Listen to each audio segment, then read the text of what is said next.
Come and dream with me.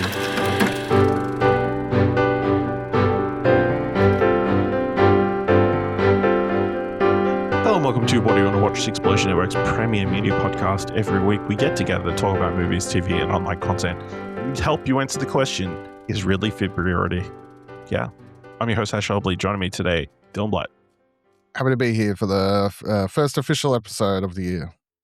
First official structured episode of 2026. Of course, we've put out our best of 2025 personal best of lists podcasts. You can check those out. And we've done our regular What Do You Want to Watch movie fantasy draft, which you can also check out. We also did some other stuff, but we'll get into that. Yeah. It's crazy to be back. It's crazy it's February. We've accidentally skipped a whole entire month. But yeah, here's to 2026. All right, in today's episode, we'll be talking about what's in our watch history, going over some film news, giving you thumbs for trailers, and giving you this week's top 3. Kicking things off, let's mention some spoilercasts that we did. After we took our break, we both saw Avatar: Fire and Ash, the third entry in the James Cameron Avatar series. Had a spoilercast out. Dylan, do you remember what your feelings are about that movie? I remember I don't really like it, and to be honest, it's a testament to that movie being not very good that it's already sort of disappeared out of my brain, to be completely honest. Yes, very much a similar fate. Very disappointing.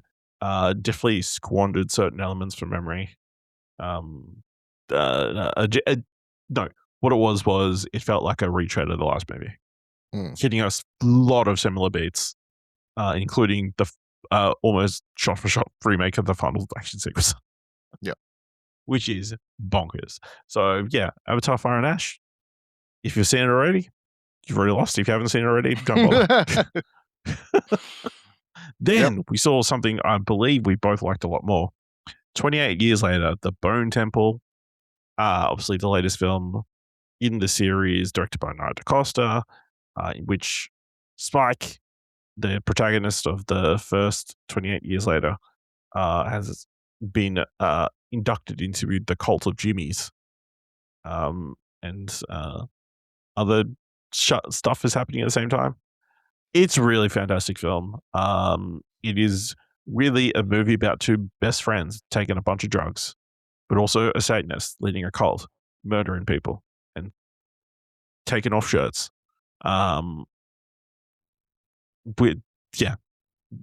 Very fascinating. Not a lot of plot in it, but very intriguing what we get to see. It's very much a heavy character piece set in the world of 28 years later. Do you want to sum up your quick thoughts on that?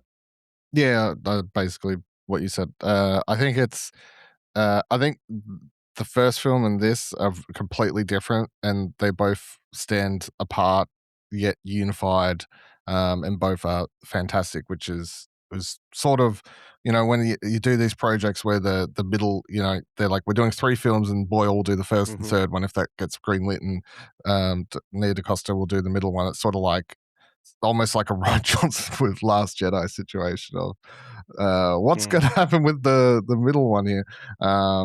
And it turned out, really, really great. And there's a lot, it's smaller in scale in that we're a lot more character focused, but because of that, you get some really, really interesting stuff and some fantastic performances from everyone involved. Yes. Yeah, really fantastic. I think the only hit against it is it just has not made money in the box office. It is currently sitting at $53 million worldwide. What the fuck's going on there? Sexism, marketing, and just everybody's still hungover from New Year's, I think. A combination of all those things. Is it a movie coming out 6 months later too soon for a sequel to come out? Well, I think, is it that, or people say that, January is the dump month. That too. Usually.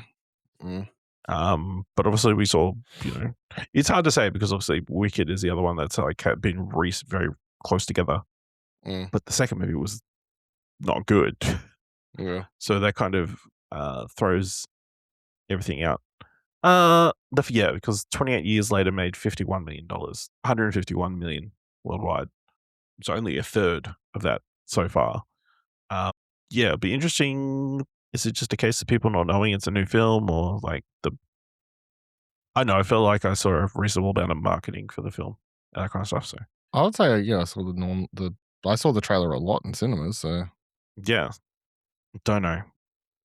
You're fucked up if you didn't go see 28 years later at the Bone Temple, but you can probably still rectify that.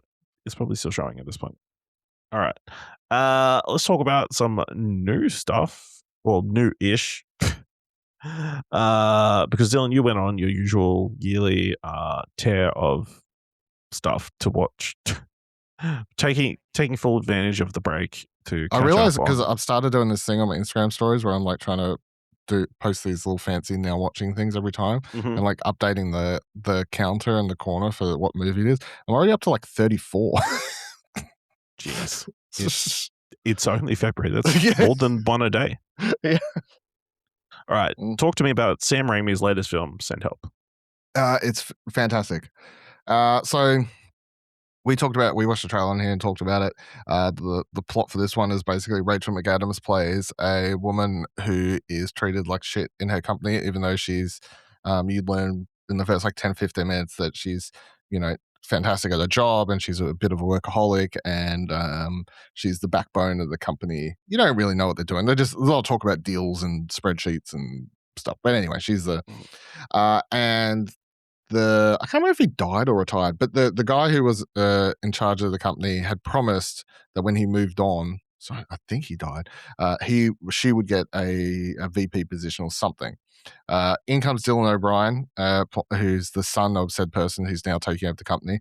Instantly says, "No, fuck that! I'm not giving it to her. I'm going to give it to Xavier Samuel's character, who is shit at his job, and they're just golf buddies and have known each other since high school." So big bro energy kicks off at the start. They invite her along to help close this last deal because they actually need her, even though we, the viewers watching it, know that he plans to get rid of her after that. They just need her help to close this last deal. And when they're on the plane, it crashes. Everyone dies apart from Rachel McAdams, Dylan O'Brien's character, and they're left on this stranded island to survive. His leg is fucked up and sort of needs to rest up for a period of time, majorly. However, we already knew from the first introduction, the first 15 minutes of the movie, that Rachel McAdams' character is a big fan of Survivor. She watches Survivor every night. We also get to see a nice little camera pan shot across her bookshelf where she's got upteen amount of survival books that she likes to read, and all these sorts of things.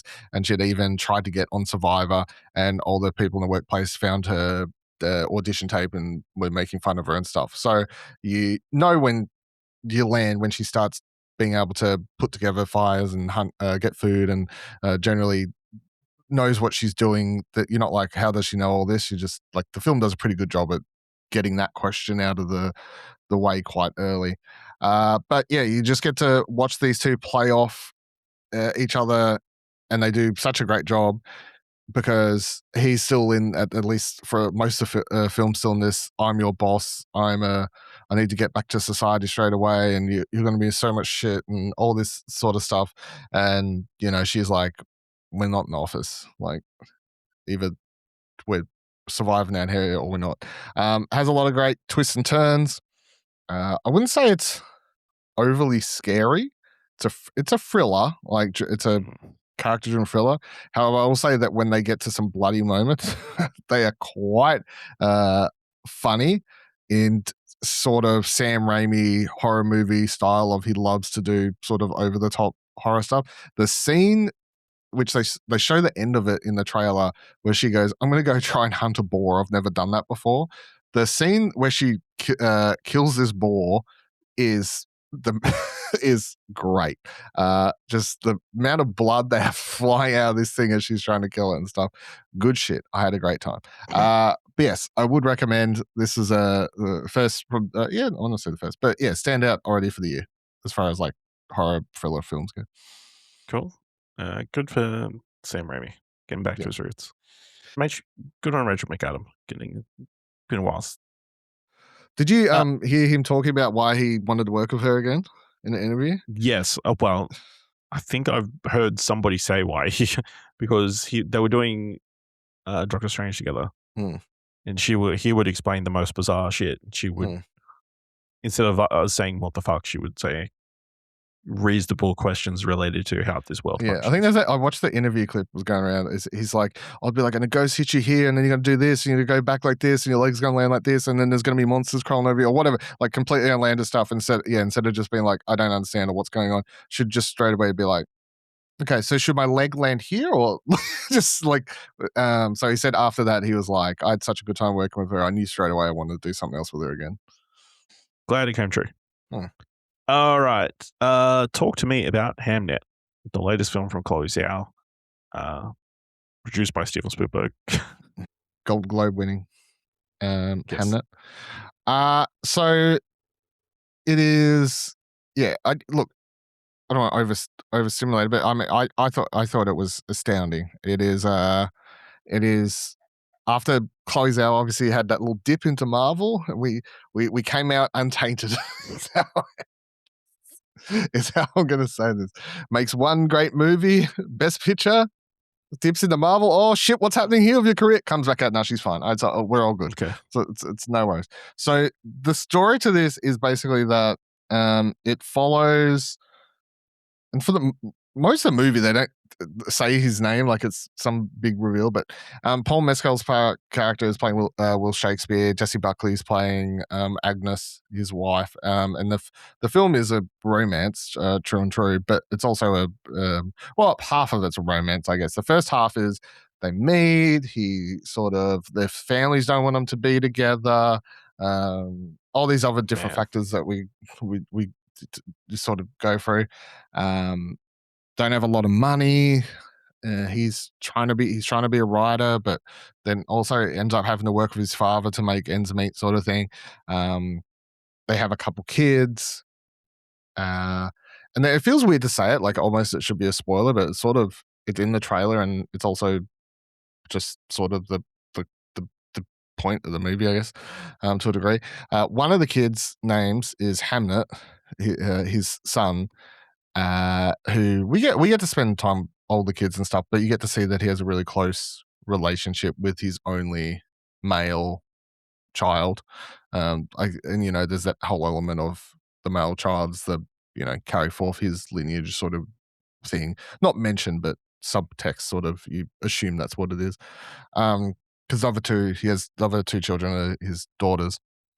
But then Hamnet dies in a terrible fucking, like, what felt like an hour, just because, not in a bad way, but just because of how long this scene sort of played out with his death when he gets sick and everyone's crying and it's terrible. And Jessie Buckley's just too good of an actress, is what I would put to watching her scream and cry with the death of Hamnet. And then the other thing is that Paul Mescal's character isn't there at the time. So what follows is the next half of the movie of how these two sort of fall apart and go. They're not like officially separated or anything like that, but they deal with the loss of this child in completely different ways. And the way that Shakespeare deals with it is by writing Hamlet, of course, one of his most famous plays. Yeah, I think that's crux of it. It is just, as far as it's just every part of filmmaking, 10 out of 10. I don't really know. Like, it was sensational. I loved it. It's sad as fuck. It's heart wrenching. I don't want to say it's depressive, like, because it makes it sound like it does have sort of has hope by the time you reach the ending. It's not like a sour ending or anything, but you have to go through a lot to get there. But I think going through it to get to the last 15 minutes of this movie, because the last 15 minutes are just, stellar. And if this won a bunch of Academy Awards, I would not be mad. But highly recommend. I don't know what else, without spoiling too much particular things, but yeah. All right. Talk to me about another movie that's heavily featured at the Academy Awards. Marty Supreme. Old Marty Supreme, eh? I'll tell you about Marty Supreme. The Instagram ad got me, and I brought a rip-off jacket, and I'm waiting for it to arrive to see if it's good quality or not. Everybody wants the jackets. I don't know how they haven't already put like a knockoff version on the A24 store. I don't know if there's I brought an the one I brought is definitely a knockoff one. Authentic one would probably cost you like $500. Not a slightly downgraded version from the version they have used for the marketing by giving to all the. I'll tell you what, the marketing for this movie deserves an award. I think on it. When they put Timmy on top of the globe thing. There we go. Now we're talking. Marty Supreme is the latest film from Josh Safdie. It's sort of hard to describe because when you say what it's about, what's happening in the movie is different to what it's actually about. And what's happening in the movie is you're following the character Timothy Chalamet plays Marty Mauser, who is a professional table tennis player, and his heart and dreams are set on becoming the best player in the world. That's it. He wants to be the best player in the world, and he's good and everything like that. However, early in the film, he loses to, not at the world stage, but like on a American stage, or not an American stage, but like not the world championship, but some other competition he was doing. He loses to this guy and comes second. And then that guy's now number one in the world or whatever it is. So the rest of the movie is sort of him focused on, I've got to get to this world competition and I've got to beat this guy. I've got to sort of redeem myself. But once he makes it back to America and he sort of has the time period between a couple weeks to when the show is on, it then gets into more similar territory to Safdie's other films of Uncut Gems or Good Times, because it is just watching a dude absolutely destroy himself and run around with insane manic energy, all zoned in on trying to make his dreams come true. He's dealing with shady people trying to get the money for the plane tickets. He's fucking doing all these and then losing money because he gets messed up with wrong people. He's got Odessa Zion playing his on-again, off-again girlfriend who announces she's pregnant, and he's just not caring because he's so zoned in on his life and his choices. He makes this relationship with Gwyneth Paltrow's character, who's playing a sort of out of the best years actor during this time, and he's basically using her to try and get what he needs. And like it's a movie of a guy just hyper focused on trying to make his dreams come true. And I've seen some people online say they don't like the movie because Marty's not a good dude, and it's like that is like the idea that you can't like a movie because the main character isn't good is so funny to me, because I watched the movie and I'm like, this guy's terrible. This Marty character is like you watch him make so many bad decisions throughout the whole movie. However, by the time I reach the end of the film, I'm like, I get it, dude. Like I can relate because I get it. You know, like whether or not I would do the same things, no, because I'm not. But like, it's sort of. Yeah, it's interesting because you can be like, I get everything that's going through his head and how, but it's just like you are just lost in this dream gig. You know? It's interesting that some people relate whether they like the protagonist or not to whether a movie is good or not. It is weird. That's a weird thing. It's like, yeah. But I have seen a bit for this movie amongst like. Yeah, I'm trying to think of other examples of dislikable protagonists. Well, people love you know, the first thing that springs to mind is Joker, which yeah, true. I guess maybe he was somewhat likable, but yeah, but I think it's like because it's a superhero thing, but this is just like a drama about a dude playing table tennis that people are like making bad choices, making bad choices, and it is also that element of, I guess, once you involve a girl who's like, I'm pregnant, and you just see him not drop other things that are happening in his life that day to talk, even have a serious conversation about that you sort of like go, what is this, guys? What are we doing? But Actually, no, it's now I think about fantastic. it, it's like every Josh Safdie film probably is Pretty much, this type yeah. of Uncut Gems. Not a very likable lead. Yep. Good time, not very likable lead. Lovely. So fits the thread. Is Timmy going to win the Oscar? I don't know. Would you have this above Leo? That's hard for me. Think about it because we'll probably get back to this later. Yeah. Now that I think about it a little bit longer, let's talk about something that I suspect has definitely not been nominated for any Academy Awards. Talk to me about Anaconda, the latest entry in this franchise starring Jack Black and Paul Rudd. Man, I was so disappointed with this movie. I was so annoyed. Trailers are so good, and like the concept I found amusing of just a couple dudes who love the original Anaconda who were like, we're gonna go remake that motherfucker. I was like, this is a funny idea, but it's so boring for most. I couldn't. It's so bad. The funniest scene in the whole movie, the only time I actually laughed out loud, is the one in the trailer where he's got the ball stuck to him. That is like a 2 to 3 minute scene, and that was the funniest. But the rest of it, it drags.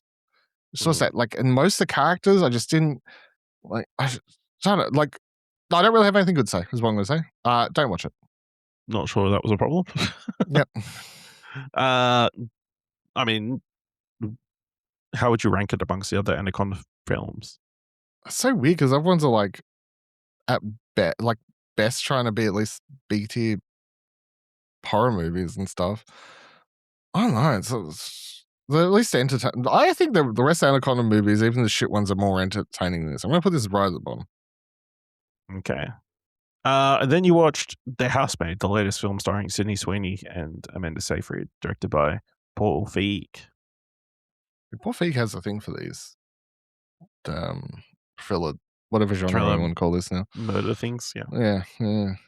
I quite enjoyed this. I thought this was a bit of fun. So the basic setup here is that Amanda Seyfried's character lives in a rich home and with a rich husband, and she decides to hire a live-in housemaid, and that's where Sydney Sweeney comes to get the job.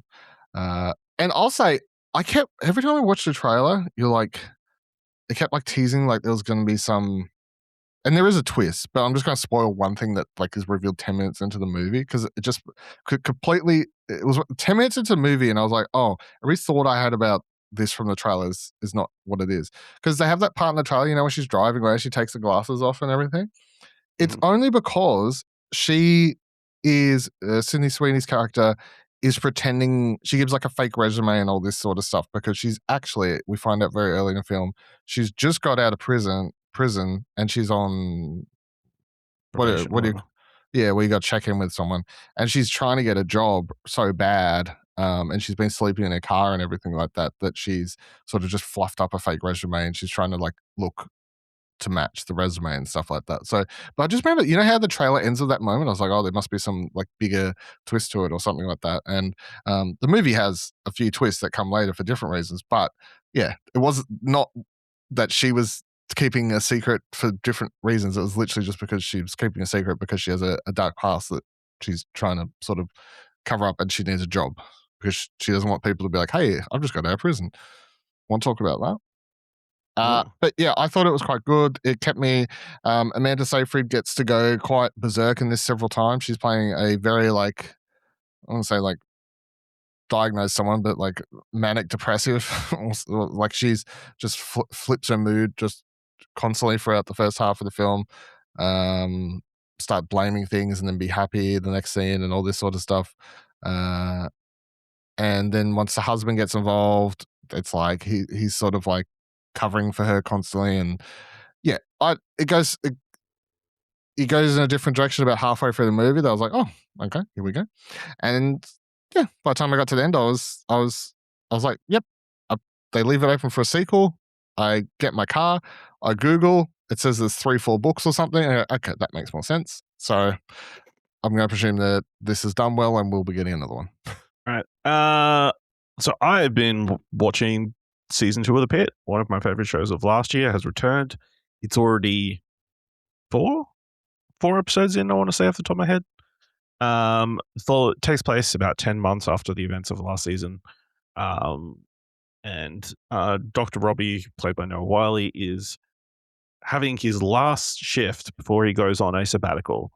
So the replacement attending, Dr. Alashimi, has come in, and they're working together during the shift. So you get this new attending coming in, and they're kind of clashing because he's a go on your gut, trust your feelings kind of doctor. She is very detail oriented, play that by the book, and also very. She is very respondent to bringing AI into the hospital. There's a sequence where she has AI dictate one of her consultations, with the idea that they would be able to reduce the amount of charting or paperwork they need to do because it will be all dictated. But as one of the residents points out, it mistakes one of the medications and lists a whole different one. She's like, "Oh, it's 98% perfect. You still need to proofread everything," but that's going down a bad rabbit hole because it's interesting. The AI in this is the AI storyline in this. I think is kind of colored by everyone's kind of personal feelings about AI in general. And because she's the new character trying to force this thing in, it's like she's initially presented as an antagonistic presence. And she does do some antagonistic, kind of out of the blue antagonistic things. But yeah, obviously it's been 10 months later. One of the doctors who was found to be stealing drugs the end of last season is returning for their first shift. It's also taking place on the 4th of July, which is obviously the big Independence Day, big holiday in the US. So, there's a bunch of different storylines going on. I mean, it's again, another great season of medical drama, with some gory injuries, some odd duck stories, and then some interesting tales being told over the course of several episodes. Yeah, I'm really enjoying it again. It is must see. I feel like I come home on a Friday, I sit down after I had dinner and watch The Pitt. And then because I enjoy it so much, I'm listening to a podcast about that episode not long after. It's just really interesting. It's really well put together, really well done. The ensemble's really fantastic. And yeah, it's just weirdly enthralling, even though it is based in a genre that we've seen so many times. Yeah, the real world elements, the storylines they choose to tell. I mean, they've heat beats that you've seen before. Like in one of the episodes, they've got a couple who come in post a car accident. One of the guy is almost paralyzed or whatever, and the wife is upset because before the accident they got into a fight. And then when it turns out he's going to be okay, she collapses because she's not had medical attention because she's been so focused on her husband. So she's suddenly in a dire situation. He's also upset about the argument they got into, which hits you to your core and that kind of stuff. It's there's an element of the show where they maybe say instead of show certain points, outright say certain things. Oh, is this the moment where everything becomes clear about life when I'm near death or we're near death and that kind of stuff. And there is definitely a heavy-handedness to some stuff, but I really enjoyed it. So, The Pitt on HBO Max. You should go back and watch the whole first season if you haven't, and then jump into season 2. Also mentioned, I finished watching Percy Jackson and the Olympians season 2, which adapts the second book and continues Percy's story at going to Camp Half-Blood. I mean, the major thing this season was one of the other kids at Camp Half-Blood has aligned himself with name is blanking. He is the Titan of Time from Hades. I can't remember either. He's the big bad. Kronos, that's it. Kronos. There we go. Yes. So they're all trying to get the Golden Fleece. The kids trying to, Percy and his friends trying to get it so they can refix the barrier that's around Camp Half-Blood from monsters coming in. and Cronus is people want to get it so they can help heal Kronos. So it was very weird watching the season on the back of Hades 2 because one of the big bads of the season is Polyphemus, the Cyclops. Also, Circe shows up, the creator of magic. She does turn Percy into a guinea pig because they didn't have enough space to turn them into actual pigs, I guess. But yeah, it's very enjoyable. The crazy thing about this season is there is a tease for next season, which apparently is coming sometime this year. What does this show think it is? Slow horses? No. I believe it's because they shot the seasons back to back because turns out shooting shows with young children, you need to do this shit fast. The Stranger Things effect, eh? It is, which we'll get into. Just you wait. I did watch one other thing. What was it? Before we continue on your cavalcade of stuff. I just added one more thing I forgot to check into. Yeah. Well, I will mention that I've cut anything that you talked about in our best of 2025 content. So we're not going to talk about that or stuff that I've watched. I did start watching Common Side Effects. It's obviously an animated show on HBO Max about a guy who has found a magic mushroom. This guy's my hero. That heals everything and is trying, I don't know, is just trying to get by, and he wants to give it to everybody, but he wants to help. The show literally opens with him in court. How did you not bring this up at any point during the year? I don't believe it was on your track at all, so I was very surprised when it appeared on. I've not checked into it. Possibly. I think I only checked it out like November-ish or December. It was on our underrated shows of 2025. Yeah, well, I think it is underrated because it's wild. And the animation style is it's so underrated that Dylan didn't talk about it. You want to keep it hidden from people. Part of the problem, yeah. Yeah. Yeah. And then there's a pharmaceutical assistant who is trying to track him down because he could be the big discovery that keeps a pharmaceutical company alive.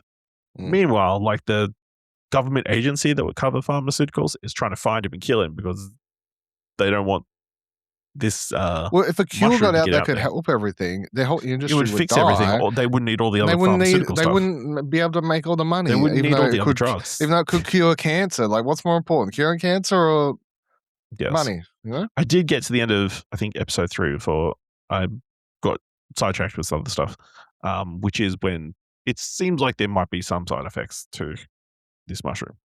Yeah, you can work the kinks out. You can work the kinks out. But yeah, obviously it is not the most pretty animation by any regards, but it is very effective. And just the creative use of the mushroom and that kind of stuff, I think is very enjoyable. And the oddball characters who exhibit this world is definitely one I need to catch up on. Do you want to share other feelings about the show?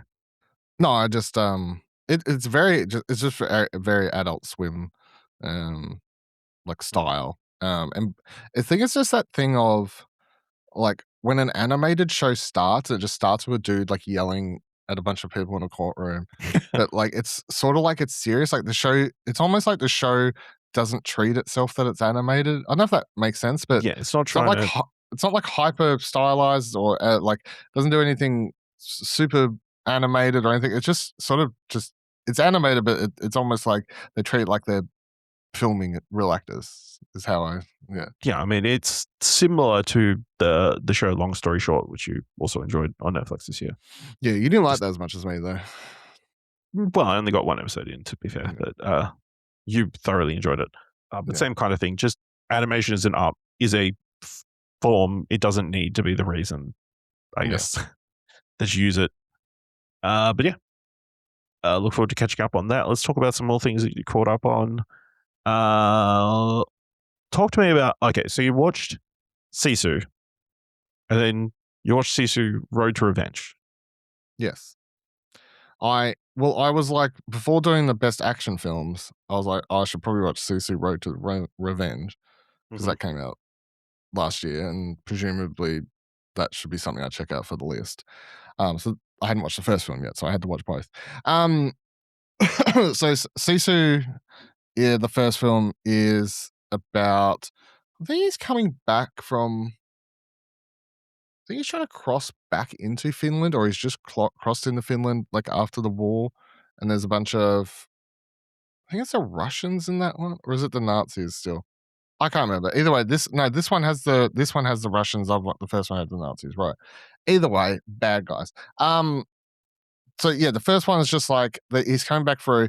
He's just recently he's dug up a bunch of gold he found, and he's trying to take that into the town basically to drop it off post war. And even though, so the thing with both these movies is the character says nothing. Well, he says one thing in the first film, like 5 words, I think. He says one line in the first film, right at the end of the movie, basically. In the second film, he says not a single line. So silent protagonist. And all the exposition and sort of moving the plot forward has to happen from the bad guy's point of view in both films, of them yelling and then sort of explaining that this guy's a badass motherfucking Finnish ex-war vet or something that everyone was scared of during the war, that seemingly everyone's aware of his presence, but he somehow survived. And yeah, in the first movie, he goes through hell. He has all these people trying to chase him down.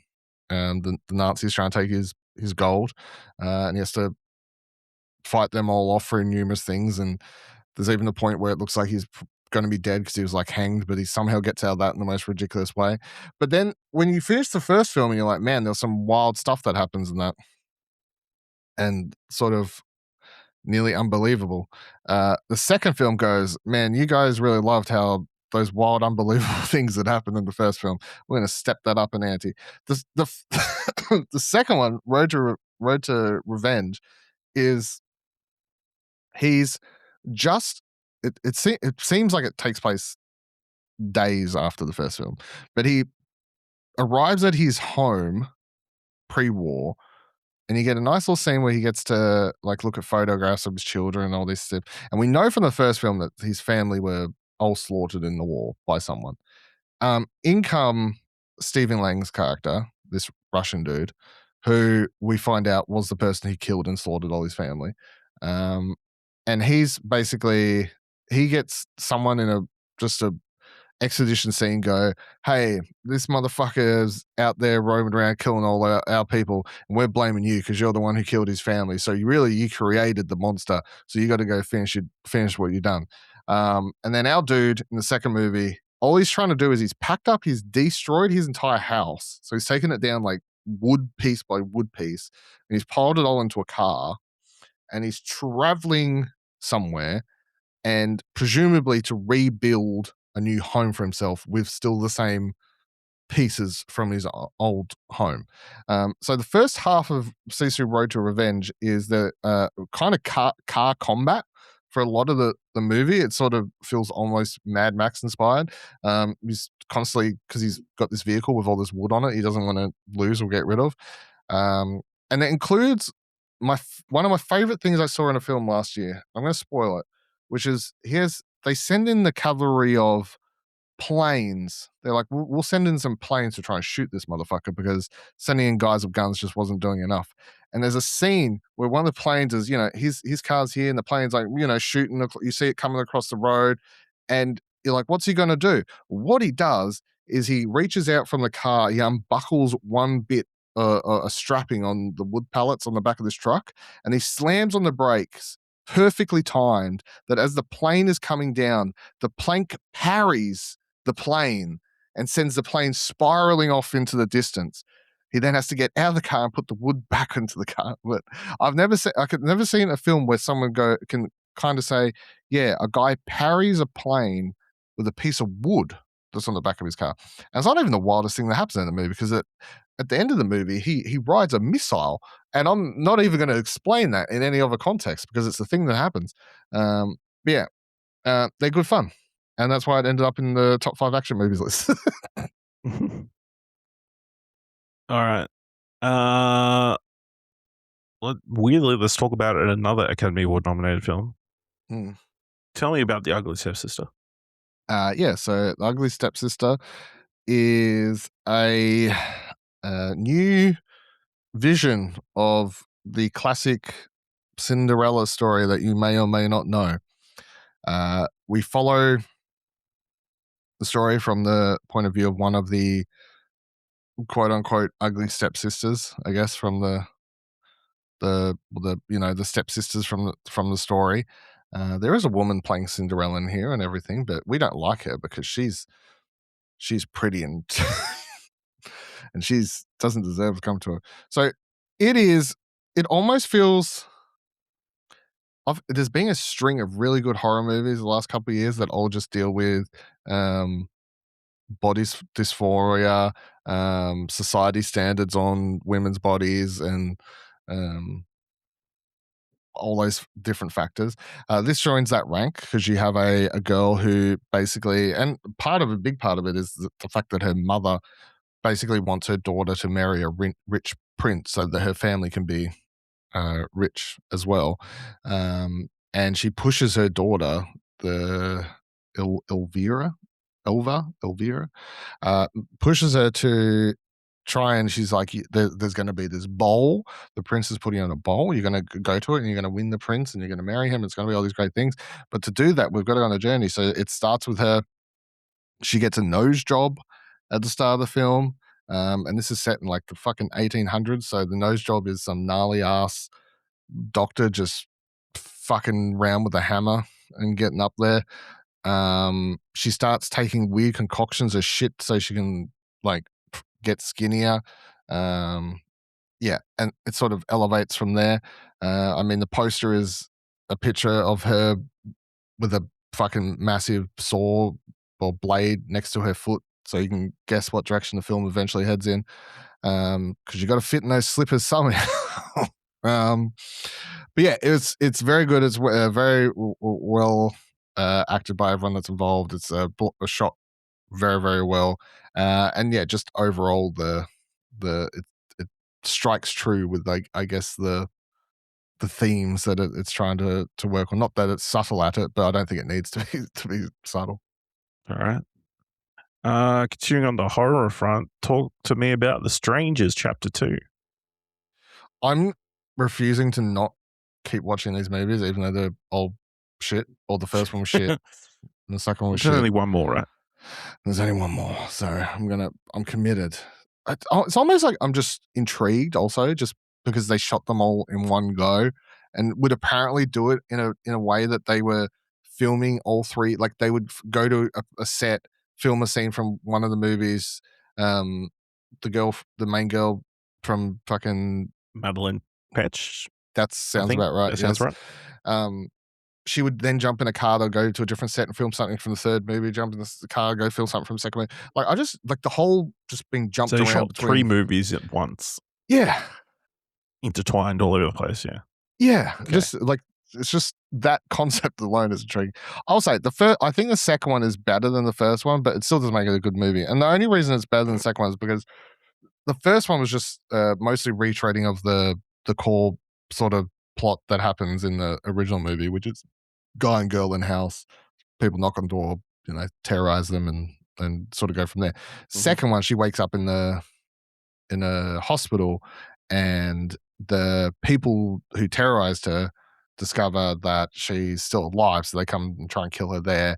And then the rest of the movie is sort of just her mostly on the run throughout different locations as they're constantly trying to chase her and kill her, while being intertwined with slowly revealing details about the strangers and who they are, which presumably is all going to be finally all revealed in the third film. The problem with this is you can't call the strangers if you know who they are. Yeah, it's really weird. They're like, the movie's called The Strangers. It's about strangers knocking on the door.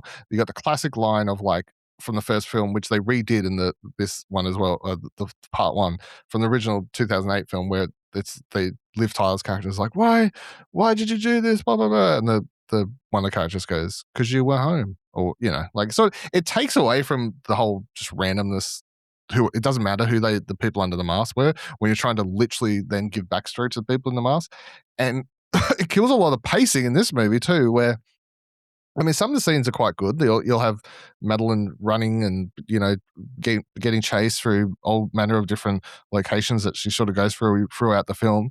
And then it'll ruin the pacing because it'll cut to a flashback of these children who are the mass killers when they grow up. And we know that through visual storytelling and subtle elements, or not so subtle elements that they do. And they keep like cutting backwards. I'm like, you're killing the pacing of your own film. But yep, and the worst part is I can't even remember how this fucking one ended, if I'm being completely honest. And I only watched it like a couple weeks ago, and I can't even. If you put me on a lie detector test, I would not be able to tell you how this one ended. Have you watched the trailer for the next one? No, is there a trailer? I've definitely seen a trailer where apparently she attempts to become one of the strangers. Yeah, I saw the poster. I didn't know the trailer. The poster has like, you got to become I don't know, some fucking shit about. I don't know. Maybe I skipped the trailer when it dropped because I didn't watch chapter. You only watch trailers when I ask you to, yeah. Or that, yeah. Yeah. Or when they're in front of cinemas, yeah. Or when they're films I care more about, yeah. Yeah. All right.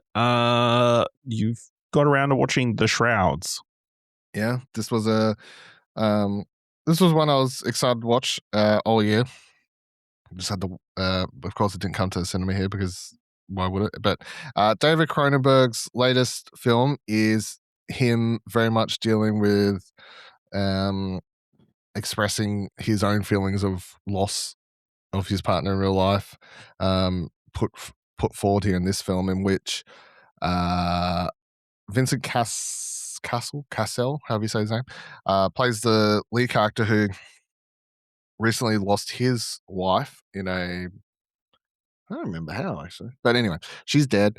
And he's running a facility in which technology's hooked up to the graves, and you can get an app on your phone, and then only you have access to it. It's like your unique app for every person who pays for this experience or whatever.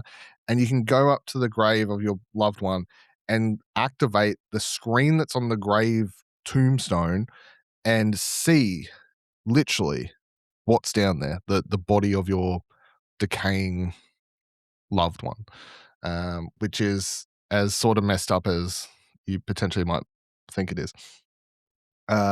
So the film is, I don't really know how to like describe the plot. It's the film's about a guy dealing with loss, is what I was going to say, and the lengths of which he will go to not accept that, and not the inability to move on, the gaping hole in his heart that he just refuses to move away from. It has some really other good performances in it. Diane Kruger plays both his dead wife in sort of these visions and flashbacky sort of things, and also this other character, her sister, because they were twins, who he interacts with. Guy Pearce is in this, and Guy Pearce is good in every movie he's in, and that's no different here as well. But yeah, it's a very somber, depressive tone of a film that is, yeah, it's very good. It's very, very good. But it's just about a guy who's dealing with the loss of a loved one and cannot move on from it. I think that's my easiest explanation. All right. And then you also watched Shelby Oaks. Yeah, so Shelby Oaks is another one. I'm going to pair this up with something because I just checked into it. So I've watched Shelby Oaks like a month ago. I forgot to bring that up. Yeah, and then I just watched today Iron Lung. So I'm pairing them together solely because this is Chris Stuckman. Is it Stuckman? Stuckman. Did you get Stuckmanized? What does that mean? That's his catchphrase at the end of his videos. Oh, okay. Sorry. A YouTube, a famous movie TV reviewer on YouTube who I'm aware of, but I haven't really watched his stuff, which is a testament to me not getting that. Yeah. Like I recognize him. I see his face. I know who he is and everything. But yeah. So this is his feature film debut, of which got a lot of coverage because it was Neon picked it up, and injected like another $1 million into reshoots and stuff like that. The story, it's sort of interesting at times, and then at others not. It starts as sort of a found footage movie for the first 20 minutes, and then rotates into more of a traditional filmmaking style. But it follows this. At the start, we're following the camera of this girl who's filming these YouTube videos where they're going and looking at haunted houses and stuff like that. Anyway, they disappear, and then we just sort of jump ahead in time, and then we're following her sister who's refusing to give up, sort of trying to find her, and she ends up following all these clues and stuff that could potentially lead to finding what happened to her sister. I didn't think it was very good. Which I remember, like, all the when it debuted at film festivals and stuff, the reviews were High. sort of high Very and stuff like positive. that. But very positive. I will say that I think the biggest problem for this, and it's sort of it's you're clued in from the outset of to what it would be, and it is, in my opinion, is that he just tries to do a million different genre tropes and hit a few too many horror genre ideas and tick all these different boxes of things. And I think instead of just sort of focusing more on one or two of them, it just gets lost. And as the film continued, and I kept seeing like almost like a checklist of things happening and going on, I just lost more and more interest in the story and where it's headed. And it just got more convoluted the longer it went on. As we started to actually try and explain what was happening and why it was happening. And by the time the revelation comes, I was just like, I don't care. I really like, it was one of these movies where it was more interesting for the first half hour when it was just a mystery. And then as we began peeling away at it, it just sort of took away the intrigue. The intrigue was the mystery, not the reveal, is what I would say. Right. And then Iron Lung, which I paired this up with, is Markiplier, whatever his real name is. Mark, probably. Right? Well, I assume it's Mark something. But Markiplier, a famous gaming YouTuber, famous Let's Player, I guess, go. This is his feature film debut, in which he wrote, directed, and stars in the film based on the video game Iron Lung, of which I hadn't heard of until the film was announced, and then did a quick Google and went, oh, it's just like one of those like 45-minute to an hour long sort of one room puzzle adventures. Like, I was like, that's fine, but I was like, I don't know how that's going to get stretched out to a 2-hour movie. And that's my review. I don't know how the fuck it was stretched out to a 2-hour movie. Good Lord, did this drag. Holy moly. Someone needed I'll say the movie is really good at times. Like when this starts, I was like quite impressed. I was like, there's a real like thumpingness to this soundtrack, the way the camera's moving, and I'll give full props there. It is a it's a 99% one location movie of a guy in a like submarine thing that he doesn't leave, and I think full props to him directing, because he made very good use of the location and manages to keep the camera feeling different. Managed to move that camera around enough different times to make it feel alive and unique in that one location, which I think is a skill. But when the movie starts, they're building tension and it's all this sort of stuff. The introduction, it's like you just see a guy going down into depths of an ocean, but the ocean is on this moon or some shit, and the ocean is actually like it's all blood. It's not actually like, no one really knows what's going on down there. And he's a prisoner, and there's a voice on the intercom of two voices on the intercom, one of which is Troy Baker, and he's going down, and then he's down there to figure out what's going on. And like the first 20 minutes, half an hour is quite tense, quite interesting as you see him trying to piece it all together. The middle part fucking drags out for so long. We see him repeat several steps and stuff, but it almost feels like, I'm like, did they like, having not played the game, I'm like, are we just doing a checkbox thing of making sure we cover every little element and thing that you had to do in the game? Because maybe we could have scrapped a bunch of that shit. And then at times it has these it does. And the reason I said 99% on the submarine, because every now and then they have like a flashback sort of thing. You see like a couple of moments where it flashes back to when he was a kid, and on the space station and stuff. And I was sort of like, I don't know, maybe some of that, which from my understanding isn't in the game, but maybe just fuck it, break free from the constraints of the game, because that stuff was quite intriguing. We could have had a little bit more of that, got rid of some of the redoing the same shit for 20, 30 minutes in the middle, because by the time I can guarantee now, that last half an hour, I was struggling. I was sitting there having to like sort of pinch myself to stay awake nearly. And the problem is it's a 2-hour movie that just feels so heavily reliant, at least this is how I took it, so heavily reliant on people coming in who have played the game. I think at least that's what I think, because it is so vague as to what's actually happening or what's going on, and which is fine sometimes if you feel like you got something out of it still, like, I don't know, thematically or at least a feeling. But when the movie ends, I was just like, I don't know, what the fuck, what was the point? What was the point of any of that? All Like, right. yeah. I'm going to move into the documentary portion of our series of rewatches, because I watched the documentary on HBO Max called Happy and You Know It, which is part of their like overall music box series, I guess they call it, which is like the collection of like music-based documentaries. So this documentary is focused on children's music, and like they interview a bunch of children's performers about why they got into it and why they stuck in this industry and like how important they feel about it and that kind of stuff. And it's obviously they interview Anthony Wiggle, but then they interview a bunch of other more American, I guess, less known children's performers, like very local and that kind of stuff. Really interesting, because obviously these people they talk about like how there's a conception that being into children's music isn't a worthy endeavor, or like they often get asked, "Oh, I bet you wish you were making real music," and that kind of stuff. You know, like if you're making music for adults, it'd be like you're doing really well and that kind of stuff. So that's really interesting.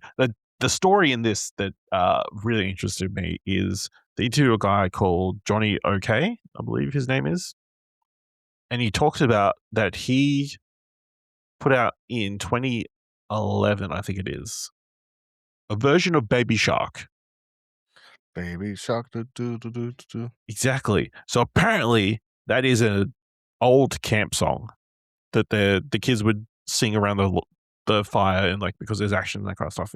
It's like a public domain kind of song, right? He did a version, and then What's Their Faces came and pretty much ripped off his version of Baby Shark. They point out all the similarities, the tempo, how they use like a deeper voice for Daddy Shark, how they do the bump, bump, bump at the start, all this kind of stuff that makes it reasonably clear that they've ripped him off and made millions, but he has not seen a cent. Like there is a famous, there's a pretty, well, I feel like it was a reasonably famous clip of this little girl asking Alexa to play Baby Shark, and that would play his version first. But then the mother, she didn't think it was the right version, so the mum would say the correct version, or like the new version, and play that version of Baby Shark. So it's like it goes into how he was like super depressed and crushed by this company coming in and like kind of stealing all his work and that kind of thing. So that's very interesting. And then like a lot of them talking about how AI slop is becoming a major factor in the children's music industry, and like people are just typing in bullshit into ChatGPT to put out a song, and then they'll just dump it on YouTube, and then the kids don't care as long as kids don't care, and as long as it sounds fine to them, yeah, and that kind of thing, and how that's affecting everything. And then the other interesting tidbit I found out: do you remember the presidents of the United States who did the song Peaches? Yeah. Apparently, they broke up, and then the lead singer went on to become a children's performer. Okay. It's kind of weird. Wild. Yeah. Wild story. So I found that documentary very fascinating. Because there's an interesting variety of characters who all do different, I guess, niches within the children's entertainment kind of stuff. So that's worth checking out. And then I also watched, what is it called again? Here we go. It's Never Over, Jeff Buckley, which is a documentary about the singer-songwriter Jeff Buckley, who is known for his album Grace. No, is it Grace? Yeah, Grace is the album that came out. Then before he could release his second album, he tragically died. Probably best known for, well, now I feel like his version of Hallelujah, which was at a point in time incredibly overused in television. But yeah, it goes through his life from he was the son of a famous musician called Tim Buckley, who was estranged from, and going through how he grew up through to his big break. His big coming out party within the industry was performing at his father's memorial concert or whatever. Because his father became a reasonably big Canadian artist, Tim Buckley. So he performs there. He gets courted by studios, record companies. He joins, like, I think it's Sony. But yeah, in the documentary, they talk about, it was the same studio that had Bob Dylan and Prince and all these other big artists, and they believed that Jeff Buckley was going to be of a similar ilk. And then, he had substance abuse issues and that kind of stuff, but, he's eventually just one day ended up drowning in a body of water. And I don't know. I'd always heard about Jeff Buckley, and obviously I'd heard Hallelujah. I never listened to his full album, but he's always been this. He obviously blew up here in Australia. They talk about how he found success everywhere kind of at first, except the United States. He kind of built up a reputation around the world before he finally kind of broke into the US before his passing and that kind of stuff. So this was kind of informative about this person that I knew of but didn't know a lot about. So yeah, I thought that was a really interesting documentary. Dylan, I see that you've watched Predators, which has nothing to do with the Yucha. Oh my god. Is that what that movie was called? Predators, was it? Yeah. Okay, I kind of forgot what it was called. Yeah, so Predators, I guess, because that's the title, is a documentary. I think this was HBO. Maybe it wasn't. Oh, no, actually. No, Netflix? Fuck, I can't remember. Anyway, it's about the To Catch a Predator, the famous series that, I mean, somewhat still continues with Chris Hansen now having his own YouTube channel and everything that he does on his network or whatever, where he sort of just does the same thing. But the show, or this documentary, is quite interesting because it covers how the show started, and gives sort of, I guess, the positive aspects first of how it was bringing a light to all these potential predators out there and stuff like that. So it rips back the curtain a bit on the show's production, how it would work. They have interviews with the actors who played the kids on the show, who obviously had to be over 18 to do the role, but were cast because they looked younger, so they could talk to these people in chat rooms and trick them to coming in these scenarios where they eventually catch the predator. Then covers some more controversial ones, like where I can't remember what he was. He was some I don't know, mayor, government person, something, where they figure out the identity of someone who they were talking to, and it turns out to be this person. So they go out to the house because as the cops were going to go in to arrest him because you're such a bigger, more well known person, and he shoots and kills himself. So that was like a dark episode that brought up a lot of news coverage around the show and stuff like that. It then leans into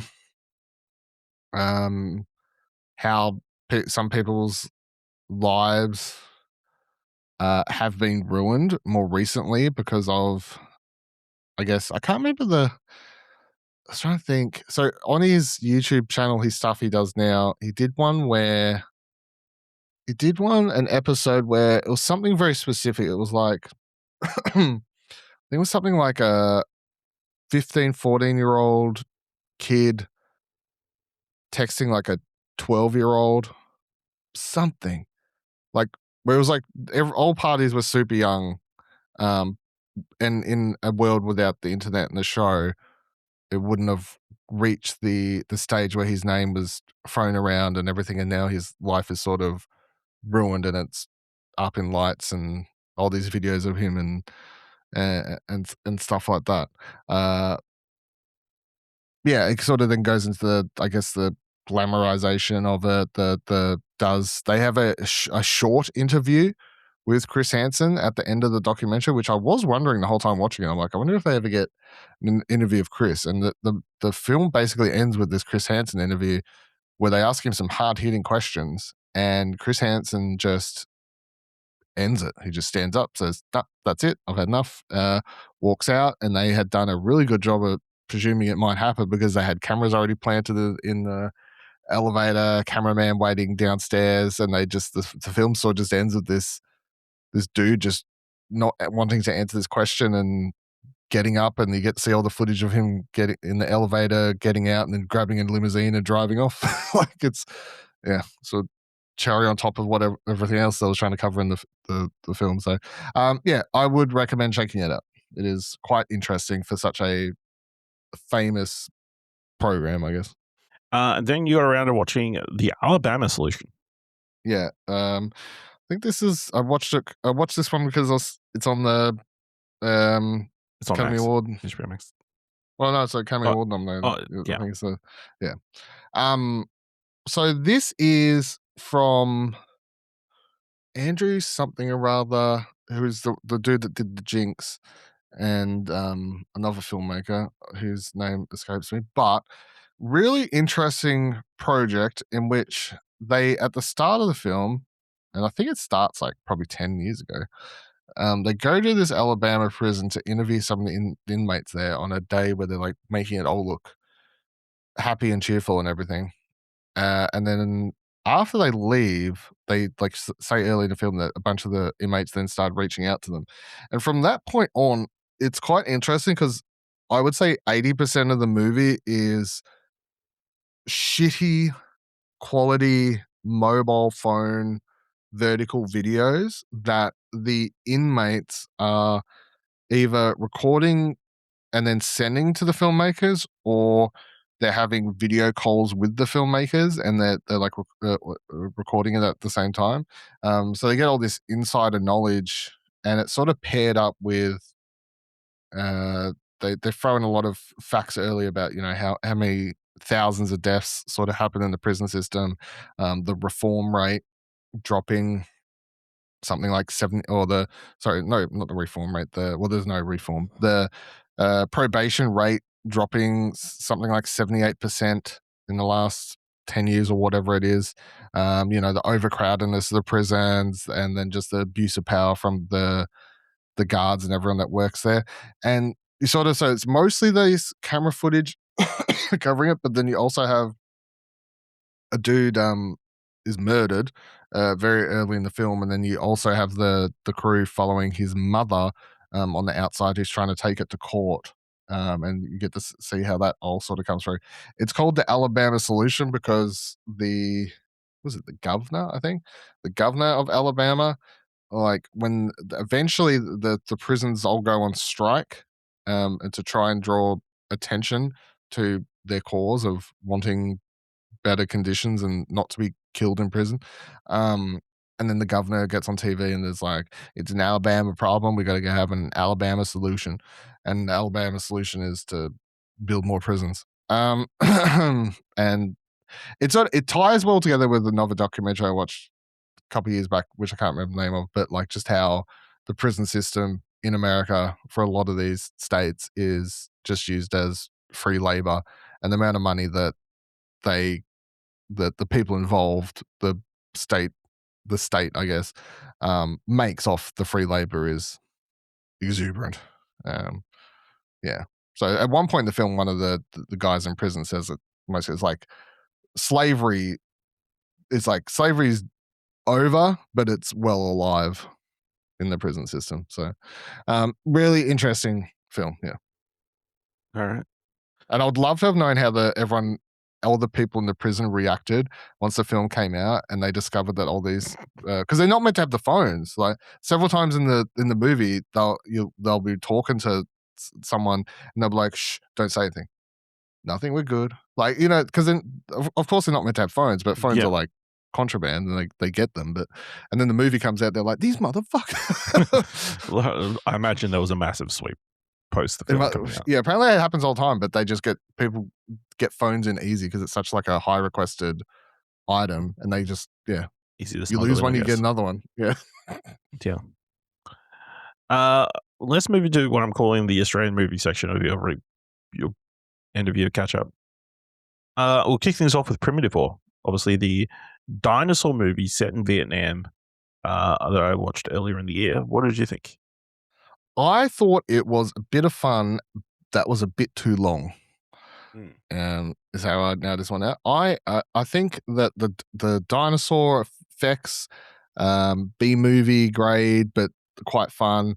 I think the core setup concept of the flying in, basically, is it the Vietnam War? Is that what we're? Yeah. With like flying in, it's just this real famous, or we introduced early in the film to this super special squad, and they're sent in. They don't know what they're dealing with, and of course we know it's fucking dinosaurs. And I mean, they do some of the like classic Jurassic Park-ish type stuff of when they're all walking with the long neck motherfuckers or whatever, and they. I'll say this: it dragged. I don't think it I think it's a great film.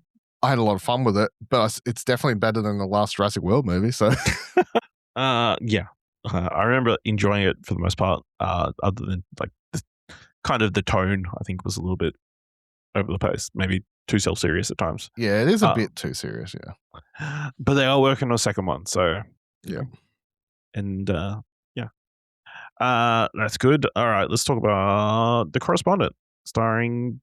I wanted to say David Wenham, but it's not David Wenham. It's a guy who looks Richard like Roxenberg. Yeah.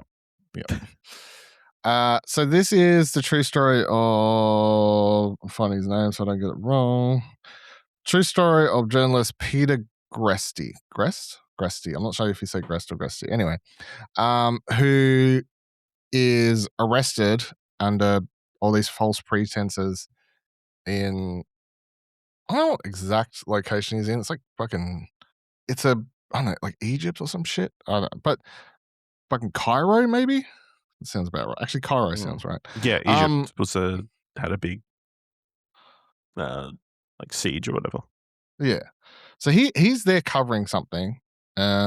He's arrested because the government doesn't like that he's interviewing basically the other side, saying that he's interviewing anti-government people, I guess is the easiest way to put that. So they arrest him on all these false pretenses and throw him into prison, and he has this and I mean from there it's just a film of a guy trying to keep alive and survive and keep his sanity amongst a legal system that is completely corrupt. And you just get to see that play out multiple times where people lie, people come up. At one stage, he has a lawyer you watch him work all on his side, and the next day he just magically says that he can no longer help his client and he leaves. It's like, I wonder what happened to that guy. His family all comes down and they're like, shit's fucked. And yeah, I mean, it's a very interesting story. It's crazy that someone can go through, people can go through stuff like this and come out the other end and not be completely insane. But yeah. Cool. Talk to me about The Surfer, starring Nicolas Cage. The Surfer made it onto, so obviously a big part of this rewatch was catching up on stuff for my top 5 Australian films list. The Surfer, of which made it onto that list. So The Surfer is nuts. It is it's a movie in which Nicolas Cage is a dad, and at the start of the movie he's arrives at this like car park, and they go to walk down to this beach with his son because he wants to surf there, and he wants to also then surprise his son and be like, "See that house up on the cliffside? I'm going to buy that house." So, but then there's all these like surfy bro dudes who threaten violence, so they leave because they're like, "We'll kill you." Basically, you can't surf here unless you're one of us. Is the thing? Unless you live here, you can't surf this beach. So then, the rest of the movie, like most of it, takes place in this car park because he refuses to leave, and he just sleeps in his car, and he's on the phone trying to close the deal on getting this house, because if he gets the house, then the crazy surfer dudes will leave him alone. Of which there's the guy who's in charge of this group is like a guy he used to know in high school, because Nicolas Cage used to live in Australia in this movie. It's the thing, and he's just moved back to Australia, if you can believe Nicolas Cage as living in Australia.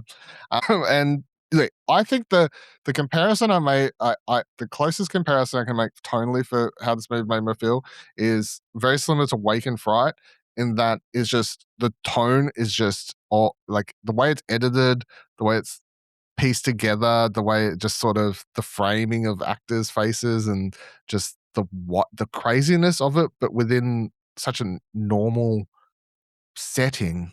It's like people arguing on a beach and in a car park, yet it feels so ready for the violence to break out. Yeah, it's quite intense. It's also a lot of fun. Has some wild scenes in it. Nicolas Cage he got cast for one reason only, which is that as the character's mental capacity just slowly leaves as the film progresses into several days, and he starts losing more and more of both his mind and also possessions as they start fucking with his car and everything. You just get some good Nicolas Cage screaming at people and acting crazy and good shit. Yeah, Surfer was really good. All right. Then you also watched Inside. Yep. So Inside ended up taking my number one spot on the Australian films list. So seemingly out of nowhere. But is very, very good. So it's about a kid who has my last name. What is the I'm gonna find it. The character's name's Mel Blight. But when they say his name in the movie, they're like, Mel Blight. I was like, Blight? Motherfucker, when have I ever heard my surname in a character's in any movie before? But here we are. So he's just at the start of the movie, he's being moved out of whatever you call like the younger prison system into the adult juvenile prison system, I guess, to the proper adult prison system. And when he gets there, he meets two people who are like the core characters, or will become the core characters in this prison for him. One of them is played by Guy Pearce, who is, you straight away get the idea that he's been in prison for a long time. However, you also quickly learn that he's just about to get out. Like, he's got parole coming up soon. He's very likely to get it. He's going to be allowed for a day trip as well. Like, he's sort of on the up and out of the prison system. And then you got the other character played by Cosmo Jarvis, who he meets because he's the main character's the cellmate. And then we quickly learn that he is a very famous rapist and killer that was locked up for a long time, and no one likes him, both outside and inside the prison, because of what he did to get in the prison system. However, inside prison, he has now found God, and he's doing all these sermons and stuff like that. So you now have these two like adult characters sort of intersecting in this barely an adult young boy's life. The movie is both, I think it like has such an interesting take on, I guess, the prison system and just ideas around rehabilitation, the possibility of that or the lack of that. I think that it also has a really interesting when it relates to Guy Pearce's character about, like generational trauma, about how you get to see stuff with his kid where it's like he thought that he was saving his kid from a lot of this stuff, but it just sort of didn't work out that way. And then also, I don't know if it's a hot take. Well, it kind of is a hot take. I do think that this is probably one of Guy Pearce's best performances, which I do think is saying a lot, considering he is good in everything, as I've already said on this podcast already. But I honestly felt like this was probably one of his best performances, which I think is a real testament. But yeah, all in all, I felt it. Yeah, it's just a very interesting character. It's a character-driven movie. It's not a plot-driven movie. There's not like a story he could outwardly describe as the interesting thing. It's a story about these three men, very different, and the way they interact with each other, and a bunch of other ideas that pop up. But yeah, I loved it. I thought it was absolutely fantastic. All right. You also watched the Australian film Kangaroo Island. I enjoyed this a lot more than I thought I would, to be honest, because it's from the outset it just looked like sort of a corny romance, but it was actually a lot more interesting. There's a lot more below the surface than I think I was led to believe. I think I just hated the poster. I'm going to be honest. It's just a poster of like the main girl just standing there in the fucking water, and every time I saw it, not to judge a book by its cover, but I was definitely judging a book by its cover, because every time I saw that goddamn poster, I was going, this looks bad. I mean, we did watch the trailer, and I don't think you're a fan of that either. So yeah, maybe I'm just so hurt by that poster. Don't put lonely women on your posters, okay? It's just there's something about it. I don't know. Something about the poster just bothered me. But so the story is basically this woman. She moved to She'd moved to Hollywood, struggling actress. She flies back to Adelaide, to Kangaroo Island specifically, which is where her family owns this really lovely area, like right on the beach. It's stunning. I would say the biggest takeaway for me from this movie is by the time it finished, because of all the beautiful cinematography here, I was like, all right, you've sold me, Adelaide South Australia Investment Fund. Yes, I would like to visit your this place. Which is what half the movie felt like, a big fucking tourism ad. But not in the bad way, but it was working. So she moves back, and sort of from that point, it's like a big intersection of stuff with her family, because there was a guy she was seeing before she left to Hollywood, and she was having this relationship with, who she then obviously she moves to America, and then that guy is with his sister, and they have actually married and with kids now. So there's a whole like awkwardness there. There's her dad reveals that he's dying, so that you got all that having to deal with that, and then she's hiding the fact that her life is not going well in America at all. Her sister's now picked up and is like super Christian and always yapping on about God, and she hates that, and all this. Like, it's a big old family drama, and I found it quite interesting. I think it has some really sentimental moments in it, and yeah, I actually thought it was quite good. Okay. Final one of the Australian films that you watch, Lesbian Space Princess. Yep, Lesbian Space Princess also made my top 5 list. It is another South Australian film fund, actually, I think. Yeah, look, this is about a space princess who her girlfriend just broke up with her. Kiki the Destroyer is her name. I don't know what her real Christian name is. She is kidnapped by the white Malians, who all voiced by the Auntie Donna guys, and are fucking hilarious. I don't know. I refuse to believe most of their scenes in this were scripted. I just don't. It just sounds like them absolutely riffing nonsense, and they just animated it afterwards. But yeah, so they're kidnapped by the white Malians. Sorry, the straight white Malians. And then they need. I'm trying to remember the fucking ridiculousness of the story. They need the space princess can unlock a superpower within herself to draw like basically a battle axe, and they need that battle axe because they just brought off Space Amazon a chick magnet, that will draw the girls to them the ladies, but they need her axe to power it up because that's what the instruction manual actually says very specifically, and it is very specific. But that you clearly see that's what it is. So they kidnap her ex-girlfriend, and then she has to go on a mission to save her. And along the way, tangents happen.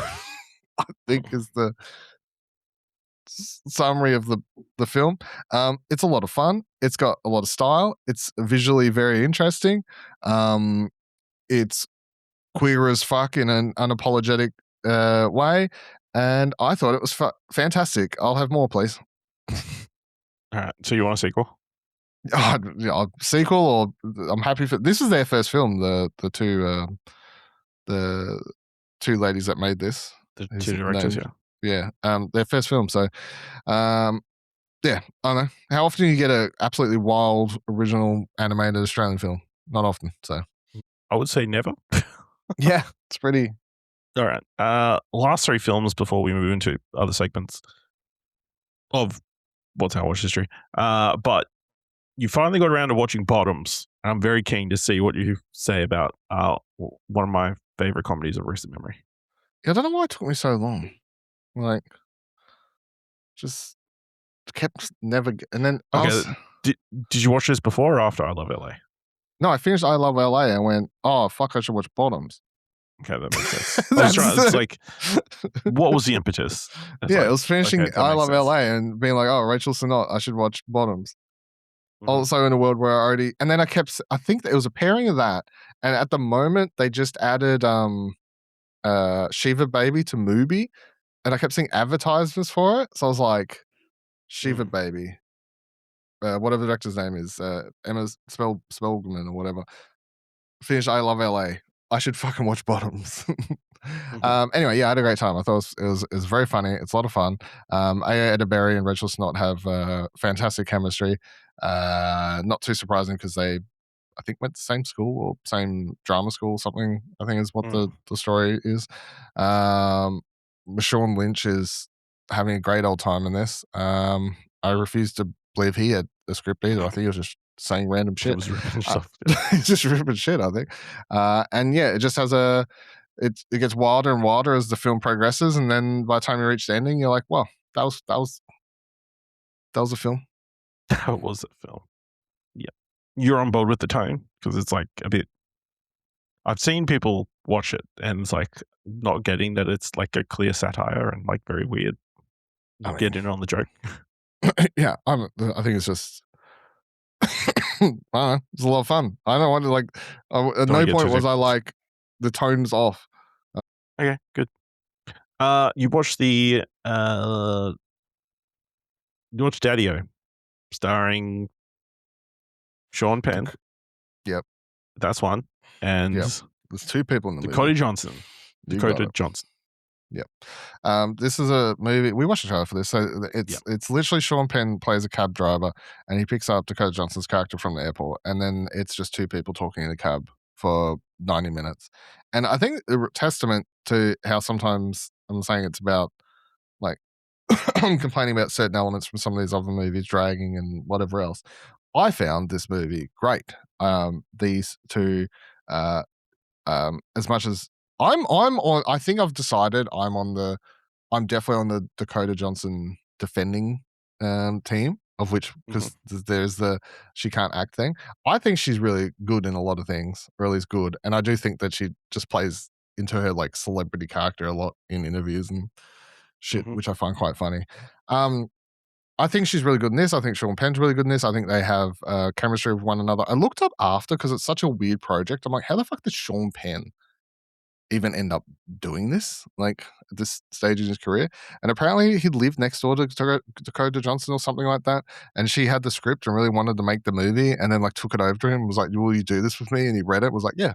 So okay. But yeah, there's no real plot. There's two people talking. A lot of it is about relationships and life choices and stuff, as this cab driver, this proper Sean Penn playing a proper New York cabbie, sort of never lets the conversation die. Like there's a few moments early in it where it's like, how's your night going? She'll sort of answer, conversation ends. And, it could be like it could just stop. He could not say anything, but he'll keep asking questions, keep digging, and not like in a malicious way it ever comes across. He's just, he's a cabbie. He wants to talk. He's here to have a conversation, and they get stuck in traffic a couple times because of roadworks or a car crash or something. So, plenty of time to kick the shit they do. And the conversation goes in some really interesting directions, and meaningful things are said. And I thought it was a quite a small but beautiful film, I think. Okay. Last thing, you watched Surarari Potru, an Indian film. Man, you're gonna have to forgive me more than that. I can't remember the fucking Surarai Putru. Mara, a young man from a remote village, dreams of launching his own airline service. However, he must overcome several obstacles and challenges in order to be successful in his quest. Yep. So this is a true story. I haven't looked up how much of it is sort of fabricated or played up a bit more, I guess. I don't know. But there's like a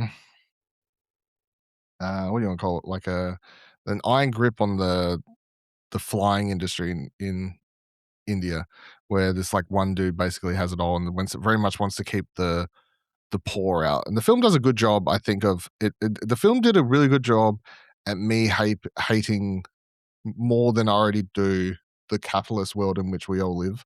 But I was watching it, and the film has several scenes of poor people or the lower class just getting shit on by the rich, who so it does a good job at invoking that.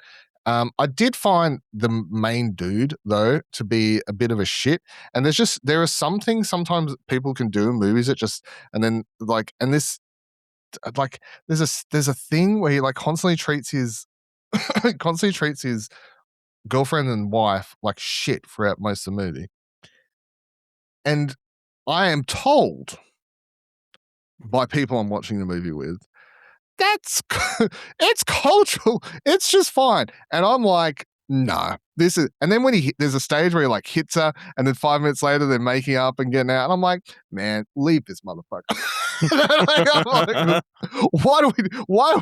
I was like, I'm on board this dude's like story of trying to like make planes better to reach more people so they can get around. Especially, here's a very motivating story. It's that his father was dying, and he needed to get back to see his dying father, but he couldn't afford the plane ticket, and he didn't have enough money, so he had to catch a train, which took him longer to get home. By the time he gets home, his father's dead, and his mother's all like, "You're a fucking piece of shit. You're disowned from the family. How dare you not get it?" So he's got this whole like backing more to why he wants to do this all and make it more appealing. But at the same time, watching this dude like treat this woman like shit for most of the movie, and also just take wild things. And I was sort of like, "You're an asshole, dude. I don't know why I'm trying to root for you, but can you stop slapping your wife?" Like, anyway, interesting story. All right, let's move into the stand-up section. I watched Marcelo Hernandez, American Boy. Are you familiar with the name Marcelo Hernandez? Yes. Yes, I feel like he's kind of been all over the internet the last couple of weeks, probably promoting this. But he is one of the performers on Saturday Night Live at the moment. I would argue he's probably, with the Bo and Yang leaving the show over the end of last year, he's probably the biggest name performer on that show at the moment.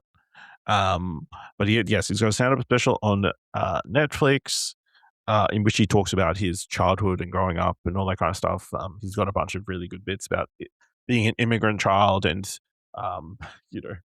how his mom would beat him in the shopping center bathroom if he was being a bad boy and that kind of stuff. Including a bit where he sees another kid who's getting beaten, and he asks him, "What do you got in trouble for?" And the other kid says, my mom got me sneakers that I didn't like. And I went, I like sighed in response to getting them. And Marcelo says, and then I went like, you deserve this. You're getting what you deserve, my boy. And a bunch of other great stories, which I can't do justice because he does have like a accent that is quite enjoyable to listen to as well. But yeah, he's got really great delivery. I've seen some of his like work on SNL. Like probably his best known character is Domingo, who shows up with different celebrity singers. But he's done a bunch of like weekend update bits that are really good about like short kings and why men are depressed and all that kind of stuff, using some of his stand-up material. So kind of knew what to expect going in, but yeah, I think it's really funny. He's a really good performer. So I would recommend checking that one out. Dylan, you watched Bill Burr Drop Dead Years. Yeah, so Bill Burr's latest special, it's sort of mostly what you'd expect from a Bill Burr special. Like he's sort of style. However, the thing with this one and Bill Burr in life generally at the moment is all the Trump fan base is like turned on him, which has made for quite an interesting turnout. He does spend some time on this special sort of joking about those people and Trump in general and all that sort of stuff, which is quite amusing. But yeah, I think a big part of the special is actually him sort of talking about it's more like relatable stuff that you don't usually get from him, like him talking about how he realized he's angry all the time and should try not to be as angry for his wife and stuff like that. And he has like a few funny tangents about how there's one time his wife would be like, "Hey, maybe we should do this," and he would usually be like, "That's a fucking stupid idea. Why would I want to spend money on that?" And he was like, "Yes, honey. Yep, totally." And then he was like, "Yeah, give him an inch, they take a mile, because next second she's fucking saying we should do this." Talks about like some friends dying more recently in his life, like of comedians and stuff. So I think there's like a more like an older element to him in this, talking about like getting older, trying to be calmer amongst the nonsense going on in the world, and amongst some other bits. But yeah, it's still got that typical Bill Burr delivery of yelling at things, I guess. So I enjoyed it. Great. And then you also watched Ricky Gervais Mortality. Trash. Now, the only reason, because I didn't. How soon into a special do you start bashing trans people? I think like 10 minutes. I didn't fucking get. Not even like the fucking best thing I ever like. So this was nominated in all these lists, right? And I'm like, all right, I'll watch it because it's gotten these stand up nominee at the Golden Globes and shit, and it just dropped. I was like, fucking fine, I'll chuck it on, I'll watch it, even though I didn't. I don't know what I expect. I don't know why I watched it. I don't know. Is my answer. I was like, I'll fucking do it. Maybe it is good. Maybe he doesn't shit on trans people. Maybe it's actually funny. No, it's trash. It's just the typical Ricky Gervais nonsense that he's been peddling for like the last 10 plus sad years of his life at this point. A once funny person now, just so devoid of, I think, any reality to, or can't even picture what it was like to ever not live as a super rich mega comedian star now, that he's making jokes about fucking not being able to play squash and tennis and shit, like, and then I don't know, but yes, shits on trans people, it takes like 10 minutes to start shitting on trans people and 10 minutes about the people complaining about it and social justice warriors and whatever. I don't know, it was trash. I hated it. Wasn't funny. All right, let's move into the mandatory Netflix segment of the show. And I know it seems like it was forever ago, but Stranger Things came to an end with volume 2 and the finale coming out during our break. Dylan, how do you feel about the conclusion to Stranger Things? Empty, I guess, if I was picking one word. I enjoyed the epilogue of the finale after the big battle was all wrapped up and we got to spend a little bit of time with all the characters. I enjoyed that. Otherwise, the season-long build-up and then whatever the hell happened with Vector and the weird CGI spider monster fight thing, all of that was shit. And yeah, whatever. It was so just. I just remember watching. Okay. Cool. Yeah. I think I enjoyed it a little bit more. I do think the epilogue is probably the strongest part of the last episode. But there were some interesting ideas introduced in the prior, I think the volume 2, the Boxing Day drop. I think the stuff between Gaten and Joe Keery, that was probably like the strongest material there. All those are the scenes that I remember the best, about them, fighting about finally getting their feelings out and that kind of stuff. I think the effect of the melting building, that was really cool. But yeah, some of the reveals of how everything kind of came together, I guess. I think the reveal of what the Upside Down was actually was interesting as well. But yeah, I mean, it kind of wrapped up fine. So, but the epilogue was very strong and like left me on a high that maybe I thought I enjoyed it all more than I actually did. That kind of thing. It's like, wow, that ending was really great. And then you forget about the first. The last like 30 seconds in particular was very good. Yeah. Just the passing of the passing of D&D the game quote unquote and all that. torch. Yeah. Yeah, torch. All of that was very good. But I just, it didn't. I was sitting there smiling when all that was happening. But, half an hour after the episode finished, I was like, oh, Wait yeah, a second. Wait a second. The first like 3/4 of that I was barely entertained. All right. I got around to watching the one of the bigger first releases on Netflix this year, People We Met on Vacation, which is a adaptation of a Emily Henry romantic novel, starring Emily Bader and Tom Blythe,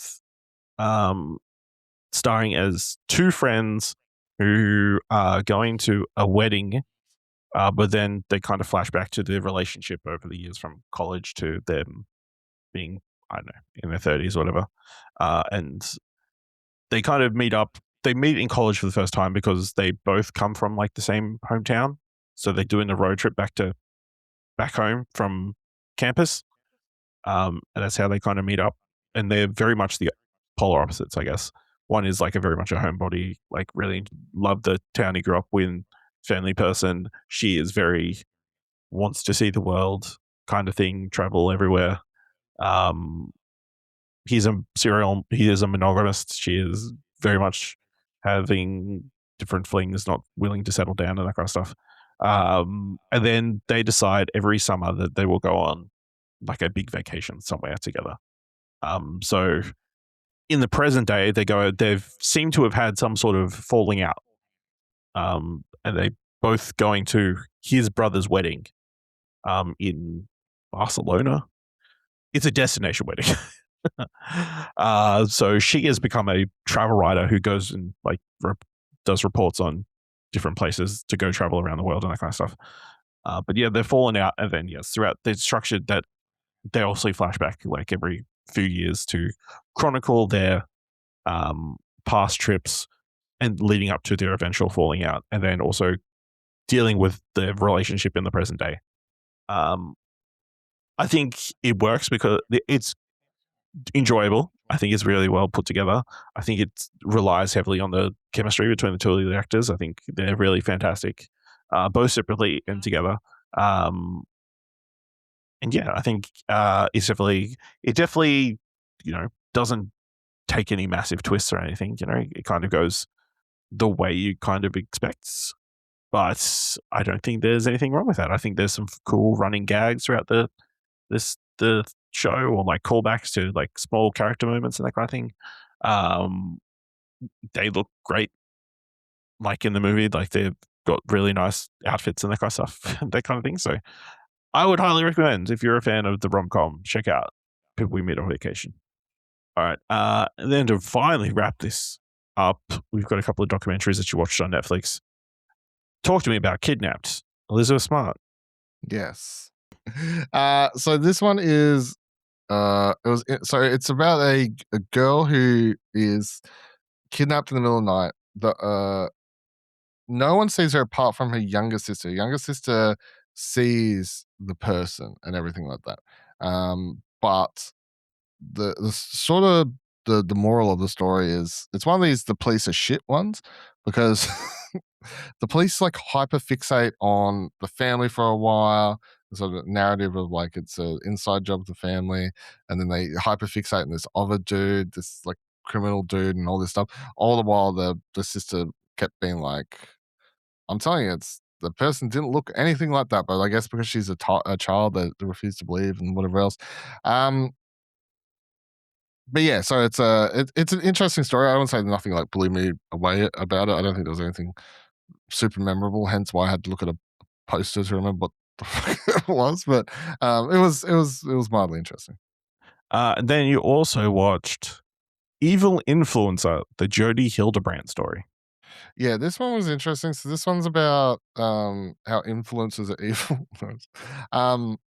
So she's it's like this wellness influencer type person, and then you've got this like yeah, and then she gets involved with this other family who were like super, I don't know, Catholic Christian, something. They were super religious, like family like family vloggers or whatever.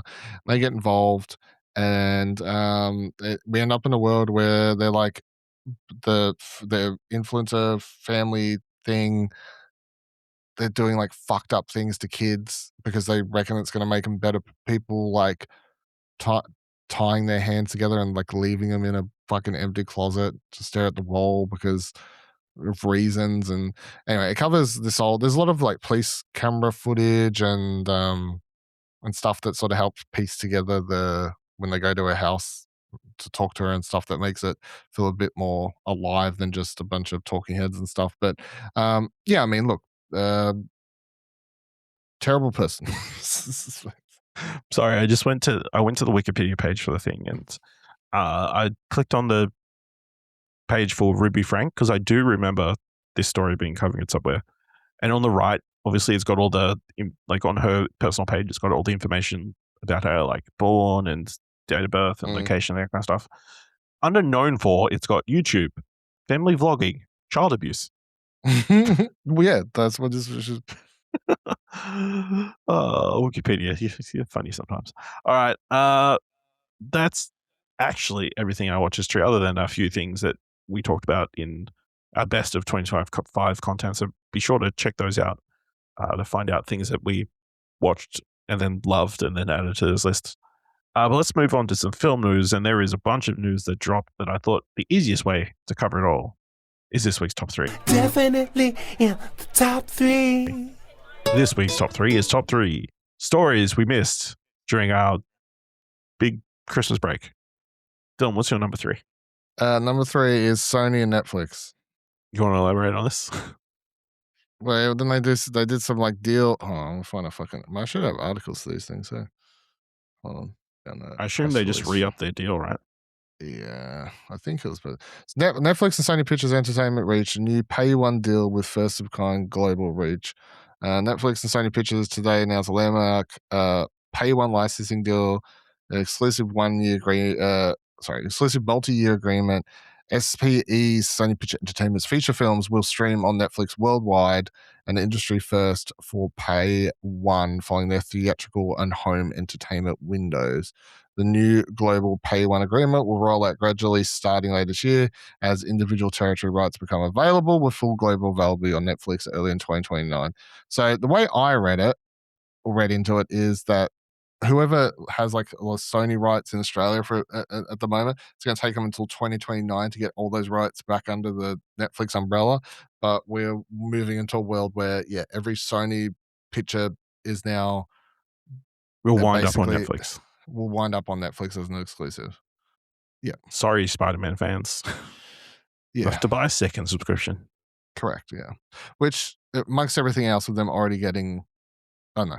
Like, I know it's not like their movies, but it's still just more of this, like everything's fucking funneled into Netflix, you know? Like, what's left? Disney. Yep. Disney and Paramount, that's it. All right. I've selected a few extra stories in case there's a bit of overlap. So my number 3 is going to be The Rise of Heated Rivalry, a show we haven't watched. We did watch the trailer for before it dropped, before it became one of the most talked about shows of the world. Yeah, I'm going to watch it. I haven't started yet, but I definitely will be watching it.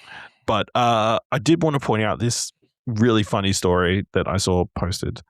All right, sometime in early November, Casey Blois, HBO and Max Content's chairman / CEO, got a call from Jason Butler, an executive on his team who focused on worldwide program planning. Butler had just acquired the Canadian show about gay hockey players called Heated Rivalry for HBO Max in Australia. Would you be interested in looking at the show for the US service?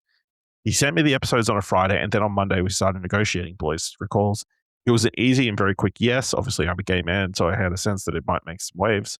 I thought it was very well done. To tell you the truth, I was surprised it was even available because this was about 3 weeks before it aired. So the fact that this show was very much a last-minute addition to HBO Max and then became this massive success is bonkers, in my view. To the extent where it came out December. The stars are on presenting at the Golden Globes over a month later. I don't know that I've ever seen a show have that kind of blow up. And on social media, every time they showed up on screen for a split second, everyone's like, there they are. I feel like I've seen everybody talking about it. So it's crazy. Especially because I saw that trailer. I'm like, it seems like a little show. It's very interesting to see shows like that kind of blow up. So, all right, what's your number 2? Golden Globes. Oh, just general. The Golden Globes happened. We missed it. We didn't get to talk about it. I watched the show. Did you watch it? Or no? No, I watched clips. Skims.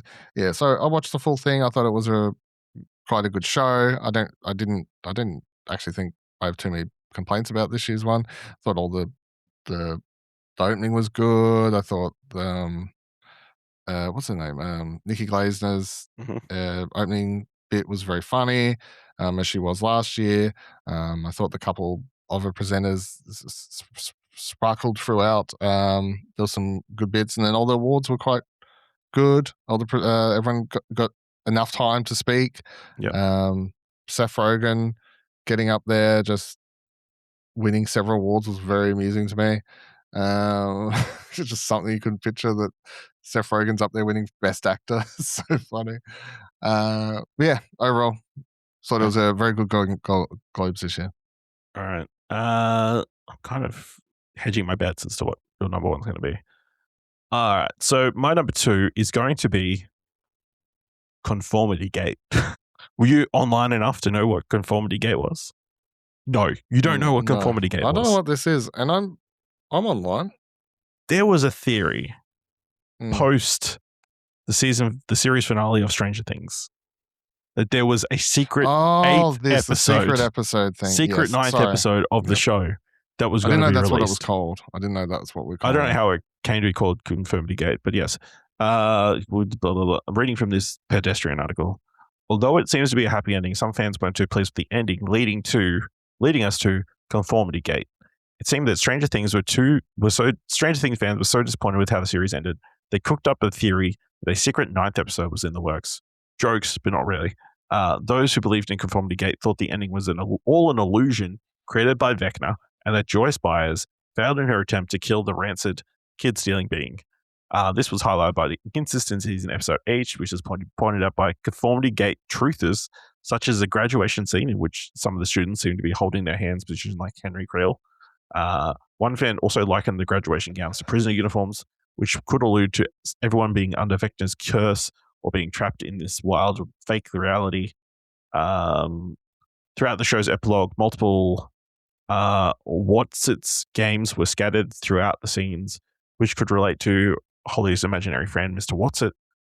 Another piece of Conformity Gate evidence has the inconsistent colors on the dial.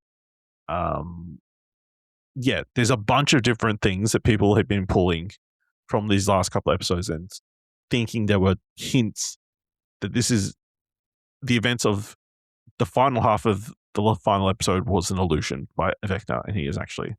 I'm glad I actually still need to beat him. I'm glad I didn't look further into it, because that just brain rot you just read out was hurting my head.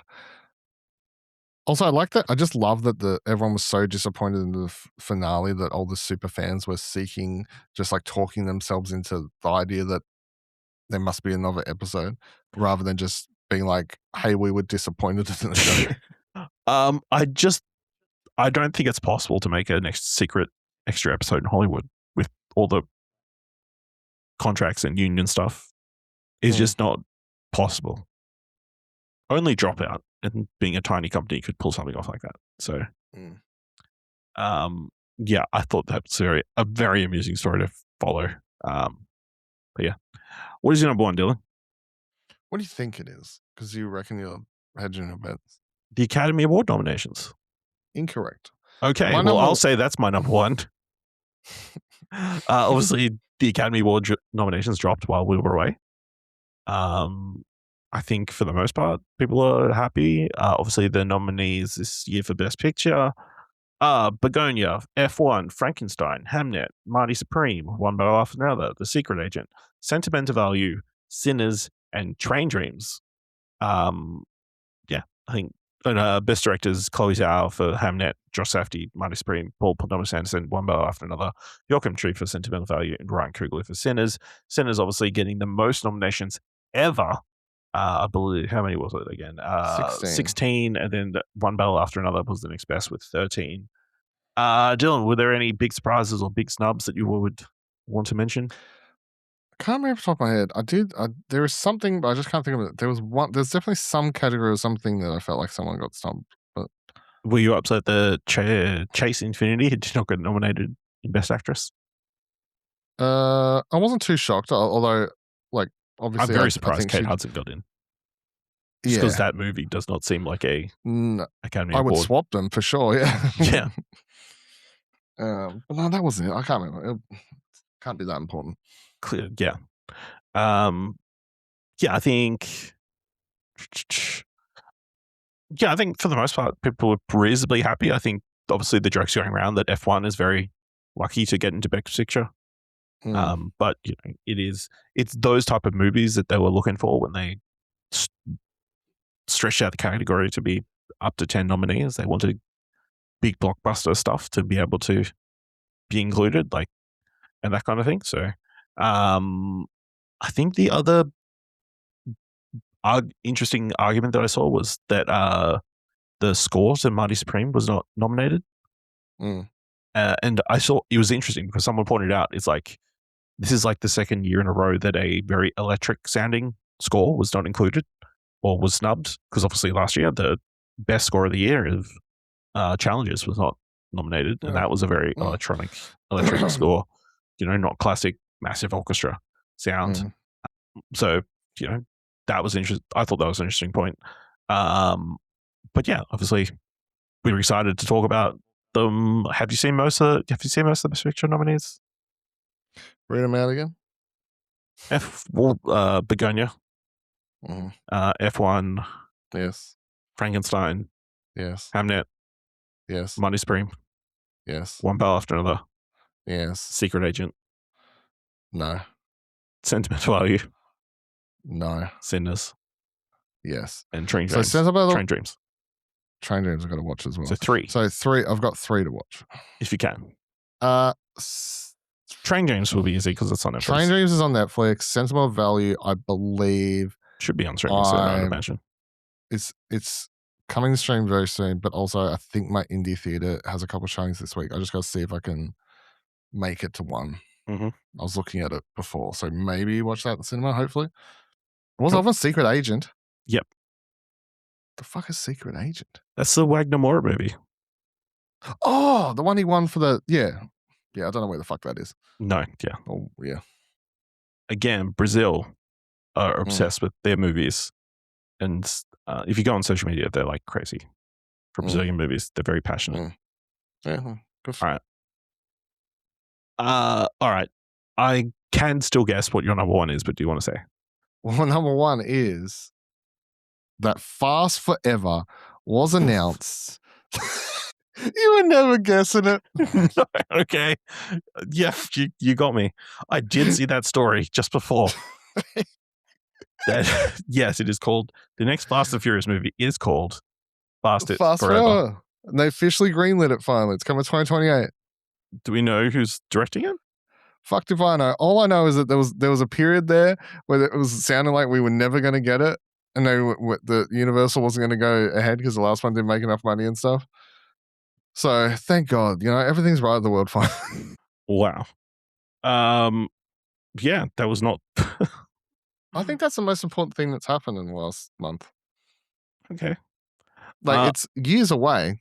However, I can sleep better now knowing that it's coming. Okay. Mm.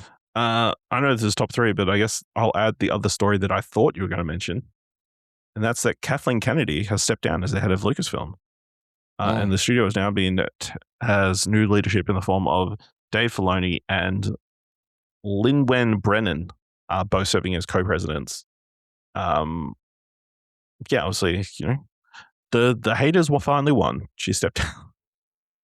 Yeah, and I think what the haters will find is that she wasn't the problem, really. No. How do you feel about the future of Star Wars in the hands of Dave Filoni, who I assume has? It seems from the sound of it, it's very much how the new DCU is being set up with James Gunn and his producing partner as the head, and him being the creative head. I'm not excited, which is sad because I was all aboard the Dave Filoni hype train. During Rebels and Clone Wars, all that. But I just think he's not what I like. I'm just currently what he represents or has been making with the Mandalorian and all the spin-offy shows and around that are the stuff I've loved the most out of Star Wars. And it's not what I'm looking for. And it's not what I think Star Wars needs to put out to reignite excitement in the IP. So no, I mean, we'll see. And it's going to take years to see, obviously, what comes of any of the decisions that she's already made and stuff they start the green light. She did give an update on a bunch of Star Wars films. Apparently, she said the James Mangold film is on hold, but has an incredible script. Apparently, Donald Glover has turned in a script for a Lando movie. Simon Kinberg is actively working on a trilogy that Dave and Lin-Wen are very on board with. Taika Waititi turned in a script for a film she calls Hilarious and Great. She also confirmed that the Hunt for Ben Solo script is also on the back burner. So it sounds like her influence may still be felt for a while yet, if even some of those projects come out. Yeah, I just need this Ryan Gosling movie to be good. That's what I need. Yeah. I mean, they confirmed there's going to be it's all going to be original characters. So that's a good start. Yeah, that's a good start, yeah.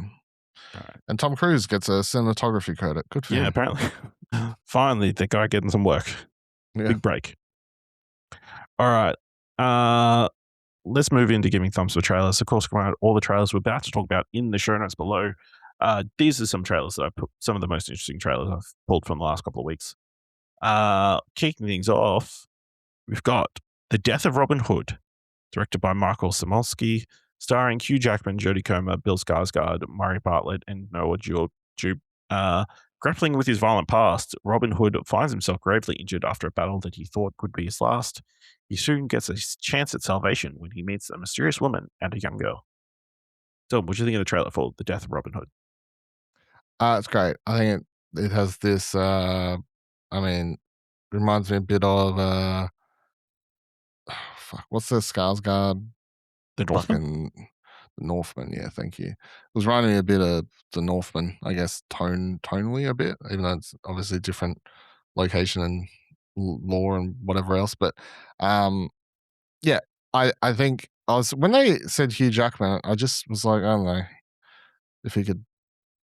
Don't know how I feel about that, but I think this looks really, really good. And I didn't, as I said, I didn't love A Quiet Place Day One, but I really liked Pig, and he's doing the Death Stranding movie, so this movie will have a lot of walking. So that's really just a testament. We'll see how we'll see how he can handle. Yeah, how's he shoot walking? Is what yeah. Yeah, this is 2 thumbs up for me. I think it looks really good. Really interesting take, because I don't think there's obviously Robin Hood's been a character that they've done a lot, has been adapted a lot. At least I don't know 3 or 4 adaptations in my lifetime that have been reasonably big budget stuff. But they're all very similar. Yeah, and even I believe there was a TV show that got released in the last 12 months. I'm pretty sure BBC has a Robin Yeah. Hood show out at least Right, no. once every 2 years. Like, Yeah, that's true. But I don't think I've ever seen one like tackling the latest part of his life. I think it's really interesting that he kind of like everybody paints us as good people, but we're kind of terrible people. And it's this guy kind of who maybe the myth of him has gotten away from him, that kind of stuff. I think it could be quite interesting. So yes, the death of Robin Hood is coming sometime in 2026. oh, double thumbs up.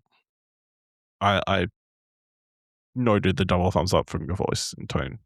And comments. First episode back, man. You forgot how this segment was? I forgot how it was. I forgot, I better just say. All right.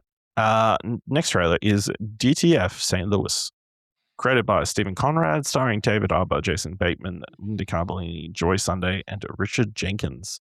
A darkly comedic tale of three middle-aged individuals entangled in a love triangle, leading to one's untimely demise. Dylan, what do you think of the trailer for the next HBO miniseries? I think this is very awkward for David Harbour to have this series coming out after last year. But them's be the breaks, man, I guess. I'll go Maybe one up, one it down. turns out he was just acting method. He was just filming this the whole time. Yeah. Turns out it was his pussy palace. Yeah, one up, one down. I enjoy Jason Bateman quite a lot in this trailer, so that's what I'm looking forward to seeing the most. Is him. I also just didn't fully. I'm like, there's stuff happening, but I don't fully understand what I'm down for. Like, it's just, like murder and all this, and cops are involved and stuff. I'm like, what the fuck? From going on the sex app, like, I'm just getting confused, and I don't know. I'm keen to find out more about it. Linda Cardellini as well, always. So, yeah, one up, one down. Yeah, I tend to agree. One up, one down. I think Jason Bateman looks really great in this. It's like kind of crazy the career he's taken post, I don't know, the last season of Arrested Development, or where he was mainly seen as a comedic actor, but obviously you got Ozark kind of changed his career trajectory where he can do more dramatic or crazy shit like this.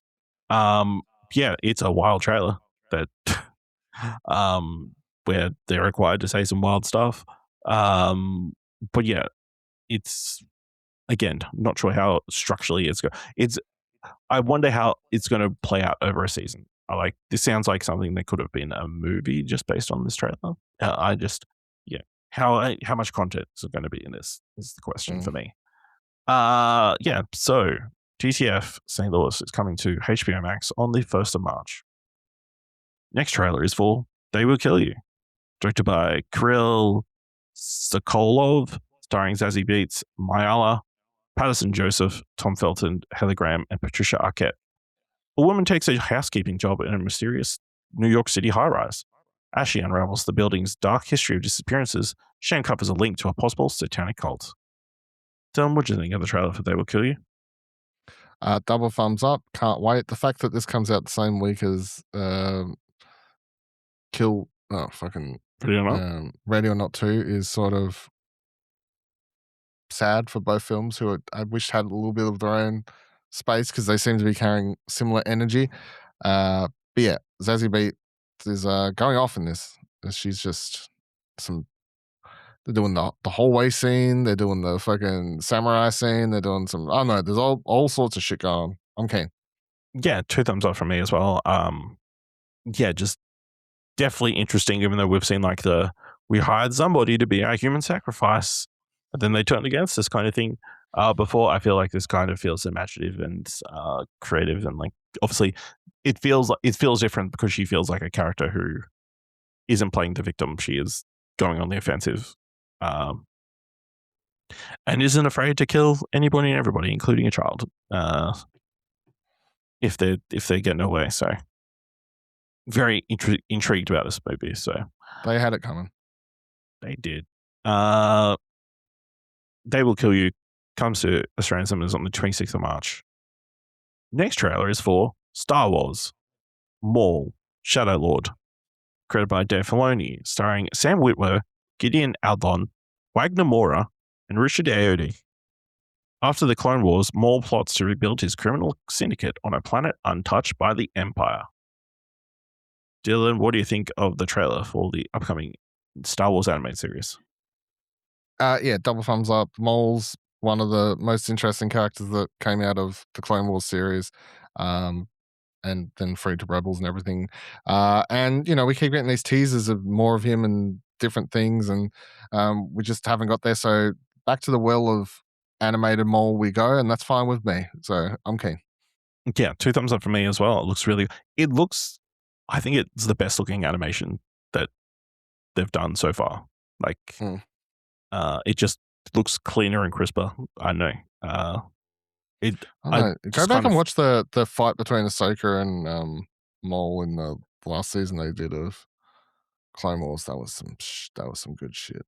Yeah, but even just the static, like basic setup stuff. I don't mean the action, just the look. It's just something about it really appeals to me. But yeah, I mean, knowing very little about Maul other than, yes, he shows up during the Clone Wars with spider legs, and then he shows up and dies in Rebels, but also shows up in Solo if every hot minute. How much this is going to fill in the gaps? Probably not that much, because it seems like it's just going to be the basic. Well, his death in Rebels is after Solo. Yeah, I mean, yeah, that's at the very end of his timeline, I'll admit. The Solo thing happens a bit before. But yeah, this kind of feels like a very basic, we're going to send Inquisitors out to come kill Darth Maul. And that's the series. Hopefully, it's a lot more fleshed out than that. So, well, it looks like he's potentially taking on an apprentice of some sort in it. People have all their theories around potential legacy characters that everyone wants to bring. Star Wars legacy characters to bring. Yeah. But all in all, it's also him trying to rebuild and we know he's going to succeed because he has the criminal he has Crimson Dawn in Solo, but this seems to be the series about how that all kicked into gear. Yeah. Maul Shadow Lord releases on Disney Plus. Will starts airing on Disney Plus April 6th. You'll be able to hear us talk about that over on Holocron Entries. Really? Have you put it in the calendar already? I have already put it in the calendar.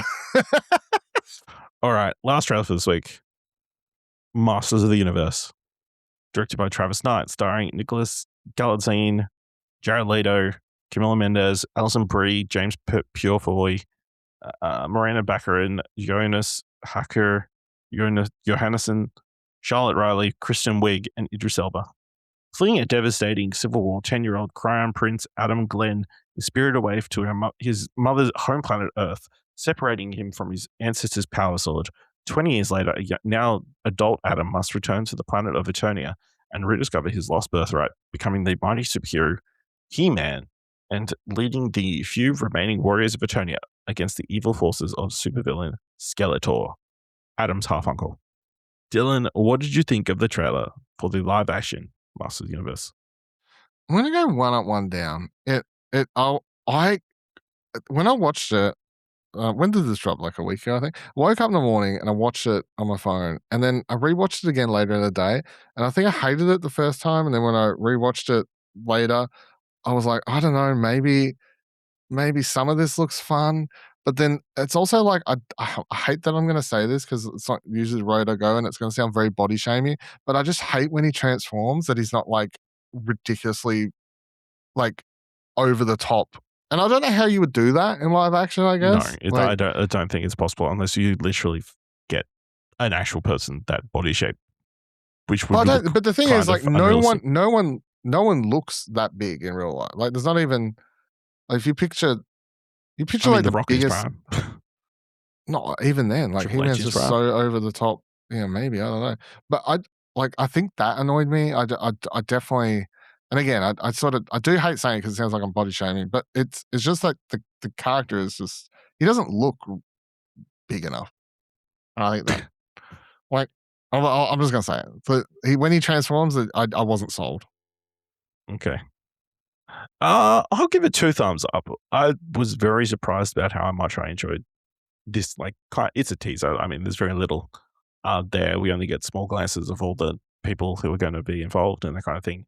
I think he has done a solid job bulking up, considering he is the other things we've seen him in. He's not particularly bulky. And I enjoyed the bits of humor that we get to see as well. Like, obviously, the internet is blown up crazily about his name plaque having Key Him on it. Yeah, I've seen some YouTubers did massive videos talking about how pronouns and the movie's going to be woke and all this stuff. And then I saw someone else, like a few people, just point out what I assumed it was, which is it's not even like a pronoun thing. It's just meant to be like it's a joke because that's his name. It's a joke because his name's He-Man. Yeah, it literally transmits to Man. Yeah. Also, his name has always been literally just pronoun. He's pronoun man. Yeah. If you take away his pronouns, he'll just be nameless. Yeah. But yeah, I mean, I think like the castle with the skull, which I think in most cases would look ridiculous, looks all right. Skeletor looks pretty good. I just don't love that Jared Leto. Yeah, that's an issue, and we need to hear what he's going to sound like, because obviously in the cartoons he's like got a high pitched, scrappy voice. If Jared Leto just goes with Jared Leto voice, I'm going to be disappointed. Skeletor. Yeah, exactly. So yeah, I saw a video also of Alison Brie the other day on her Instagram unboxing. She got handed like the first figurine of what she plays. I can't remember. Anyway, she's not the character main. she's playing. Yeah. She's not in the trailer. So she's like Skeletor's psychic, whatever. Yeah, the witch basically. The witch. Yeah. Yeah. But she was unboxing her figurine, and I was like looking at it in the video, going, "Oh, that wasn't in the teaser trailer, was it?" But no, she just hasn't been in the trailer. Yeah. No, and really, that's what this is about: creating more merch for Master Universe. Yeah, true. All right, Master Universe has come to Australian cinemas on the 4th of June. Dylan, this week, what do you want to watch? Oh my fucking God. Damn it. You know what you need to do? In these fucking trailers you send me. I think this is people's favorite part of this. I just don't know how I constantly fucking forget. It's sort of annoying. Oh my God, now my computer doesn't want to work. Hold on. No, fuck you. You know what the problem is also? You just add more work for yourself. You got to add this shit. Fuck you. This week I would like to watch. Is this thing on? Apparently is out cinemas. So that would be my pick. Also shout out We Buried the Dead. Finally hitting cinemas. Yeah, which I reviewed at MIF last year, so you can read my review on explosion.com, but it's set in Tasmania and was mostly shot here, so there you go. I'm looking forward to seeing Scarlet, Mamoru Hosada's latest film. It's coming to cinemas this week. On the TV front, I don't think there's anything really.